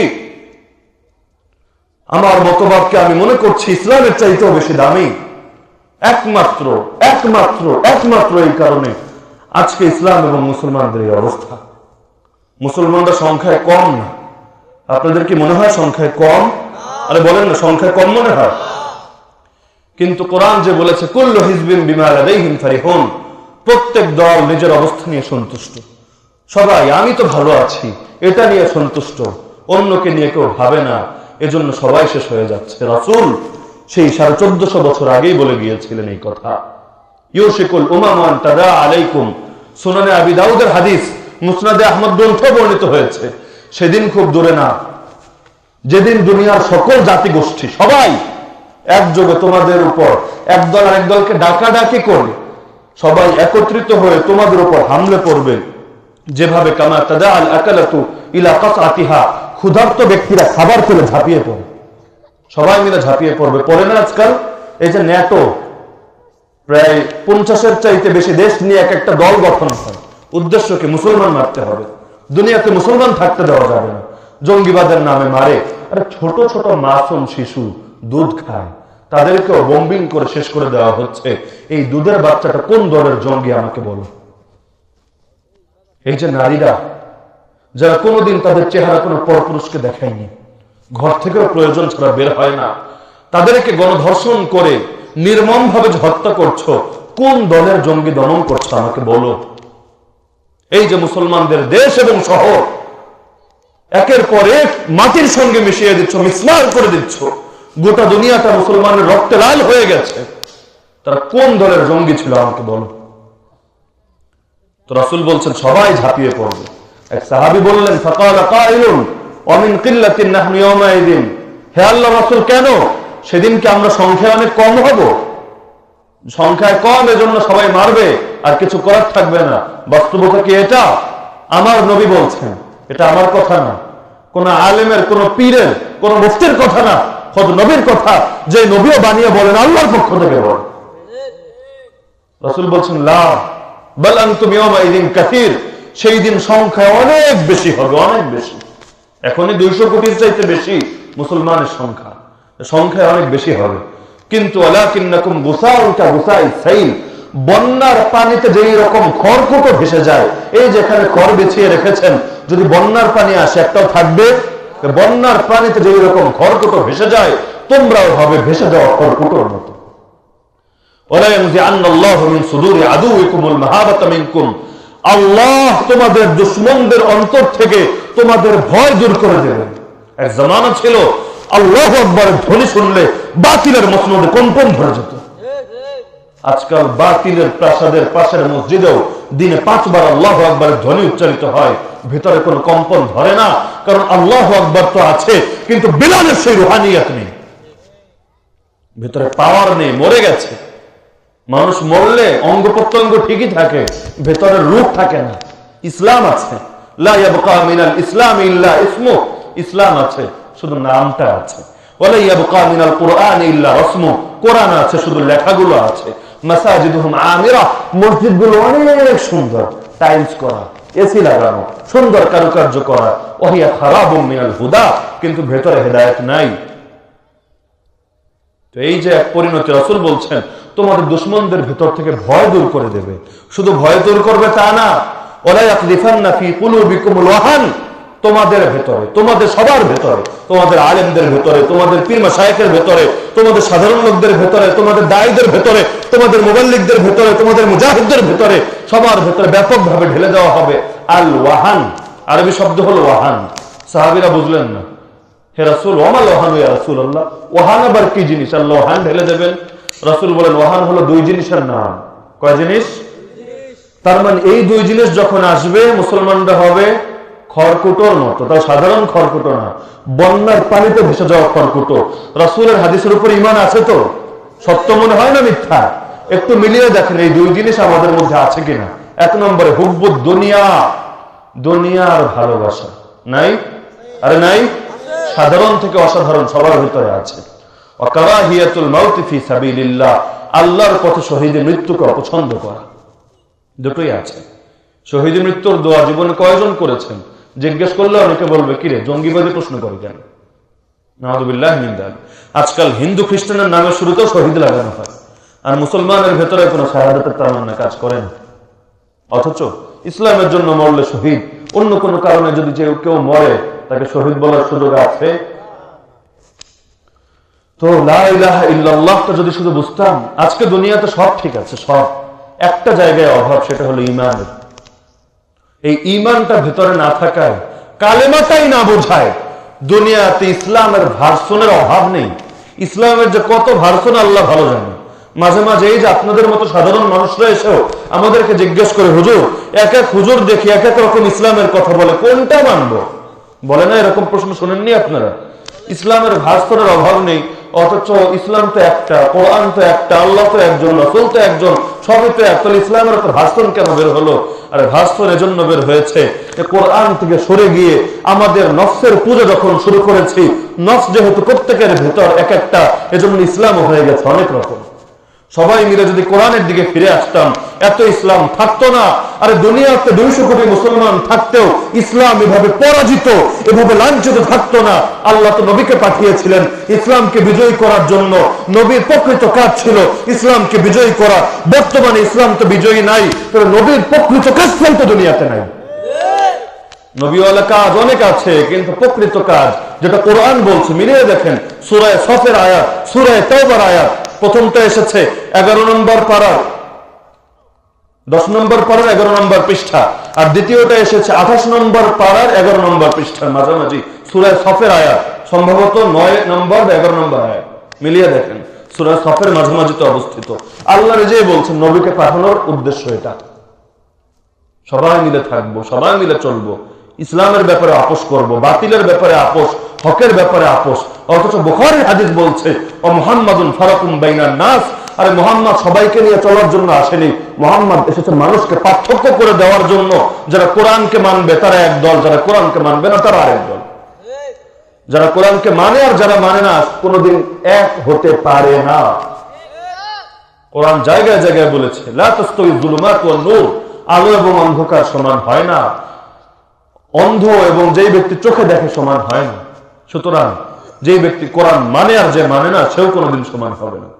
তো লা ইলাহা ইল্লাল্লাহ তো বলি, কিন্তু তাগুতকে অস্বীকার করি না, কুফরের সঙ্গে সম্পর্ক ছিন্ন করি না।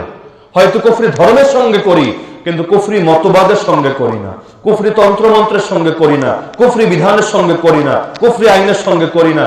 যতই কালেমা পড়ি, জিকির করতে করতে মুখ থেকে ফেনা বের করি, যদি বাসের আগায় উঠি তাও মুসলমান হব না, কারণ সমস্যা তো ভেতরে। আগে অন্তর ঠিক করতে হবে। সূরা হুজুরাতের শেষ রুকুর আয়াত, 26 নম্বর পারার আয়াত। গ্রাম থেকে কিছু লোক এসে, আপনারা তো গ্রামের অধিবাসী, গ্রাম থেকে কিছু লোক এসে নবীকে বলল আমান্না, ঈমান এনেছি। কুল, আল্লাহ শিখিয়ে দিচ্ছেন নবীকে লাম তুমিনু, আরে খবরদার, কথা সাবধানে বলো, তোমরা ঈমান আনোনি, ওয়ালাকিন কুলু আসলামনা। এই কথা বলতে পারো ইসলামের বাহ্যিক কিছু বিধিবিধান পালন করেছে, নামাজ পড়েছি, রোজা রেখেছে, এগুলো বলো। ঈমান এনেছে এই কথা বলো না ওয়ালাম্মা ইয়াদখুলুল ঈমানু ফি কুলুবিকুম, এখনো পর্যন্ত অন্তরের ভিতর ঈমান আসেনি। অন্তরে যদি না আসে তাহলে সেটার নাম ঈমান হবে না। তো সুতরাং কবরের 3 প্রশ্নের জবাব মনে আছে তো? কবরের 3 প্রশ্নের জবাব লুকায়িত আছে কালেমার 3 অংশে। এতক্ষণ পর্যন্ত শুধু লা ইলাহাটা চিনলাম। লা ইলাহা বললে আগে তাগুতকে প্রত্যাখ্যান করতে হবে, সকল কুফরকে প্রত্যাখ্যান করতে হবে। যদি করতে পারি ইল্লাল্লাহ ভেতরে আসবে, আর যদি লা ইলাহা না থাকে ইল্লাল্লাহ আসবে না। যতই চেষ্টা করি আসবে না। লা ইলাহা বাদ দিয়ে শুধু ইল্লাল্লাহ যদি জিকির করি তাও আসবে না, কারণ আগে তাগুতকে অস্বীকার করতে হবে, আগে কুফরের সঙ্গে সম্পর্ক ছিন্ন করতে হবে, ভিতরেও করতে হবে, মুখেও ঘোষণা দিতে হবে। এটাই সুন্নাহ, এটাই কোরআনের শিক্ষা, এটাই সকল নবীর স্বীকৃত আদর্শ। তো আজকে আর বেশি দীর্ঘ করছি না, শীতের রাত, শুধু লা ইলাহা চিনালাম। আল্লাহ কখনো সুযোগ দিলে ইল্লাল্লাহ চেনাবো, আর কখনো জীবিত থাকলে মুহাম্মদুর রাসূলুল্লাহ চেনাবো। আর এরপর আরো 3 কালেমা বাকি আছে, ইমানে মুজমাল, ইমানে মুফাসসাল, কালিমায়ে শাহাদাত। যদি আল্লাহ আরো হায়াত দেন তাহলে ইনশাআল্লাহ একে একে সব বলবো। তো জানা দরকার আছে কিনা? বছরে একদিন এক মজলিস থেকে ইমান শেখা যায় না। সাহাবীরাও মক্কার 13 বছর সাধনা করে গেলেন ইমানের পেছনে। আমরা কয়দিন সাধনা করি ইমানের পেছনে? এজন্য ইমানটাকে আঁকড়ে ধরা দরকার। যদি ইমানকে আঁকড়ে ধরতে পারি, আমাদেরকে ইনশাআল্লাহ এই দুনিয়ায়ও এবং আখিরাতেও কেউ পরাজিত করতে পারবে না, কেউ ক্ষতিগ্রস্ত করতে পারবে না। ইমান যদি থাকে, ইমান হলো আলো, দুনিয়ায়ও আলো, কবরেও আলো, সেই হাসরের ময়দানেও আলো, পুল সিরাতেও আলো, মিজানেও আলো, জান্নাত তো চির আলোর জায়গা, আলো আর আলো। আর যদি ইমানকে হারিয়ে ফেলি, দুনিয়ায় অন্ধকারে ডুবে থাকবো, জাহেলিয়াতের অন্ধকার, কবরের অন্ধকার, হাসরের অন্ধকার, সেই পুল সিরাতে অন্ধকার, মিজানে অন্ধকার, জাহান্নামে অন্ধকার। সে অন্ধকার থেকে আর কোনোদিন বের করতে পারবো না। আল্লাহ চান আলোর দিকে নিয়ে যেতে, শয়তান চায় অন্ধকারের দিকে নিয়ে যেতে। যতদিন চোখ বন্ধ না হয় আমার ডিসাইড করার সুযোগ আছে, আলোকে বেছে নেব না অন্ধকারকে বেছে নেব। আপনারা কোনটাকে বাঁচবেন, আলোকে না অন্ধকারকে? ইসলামকে না কুফরকে? রহমানকে না শয়তানকে? একই সঙ্গে দুটোকে মানার কিন্তু সুযোগ নেই। আল্লাহ তাআলা আমাদের সবাইকে এই বিষয়গুলো সঠিকভাবে জানার, বোঝার এবং আমল করার তৌফিক দান করুন। আমিন। ওয়া আখিরু দাওয়ানা আলহামদুলিল্লাহি রাব্বিল আলামিন।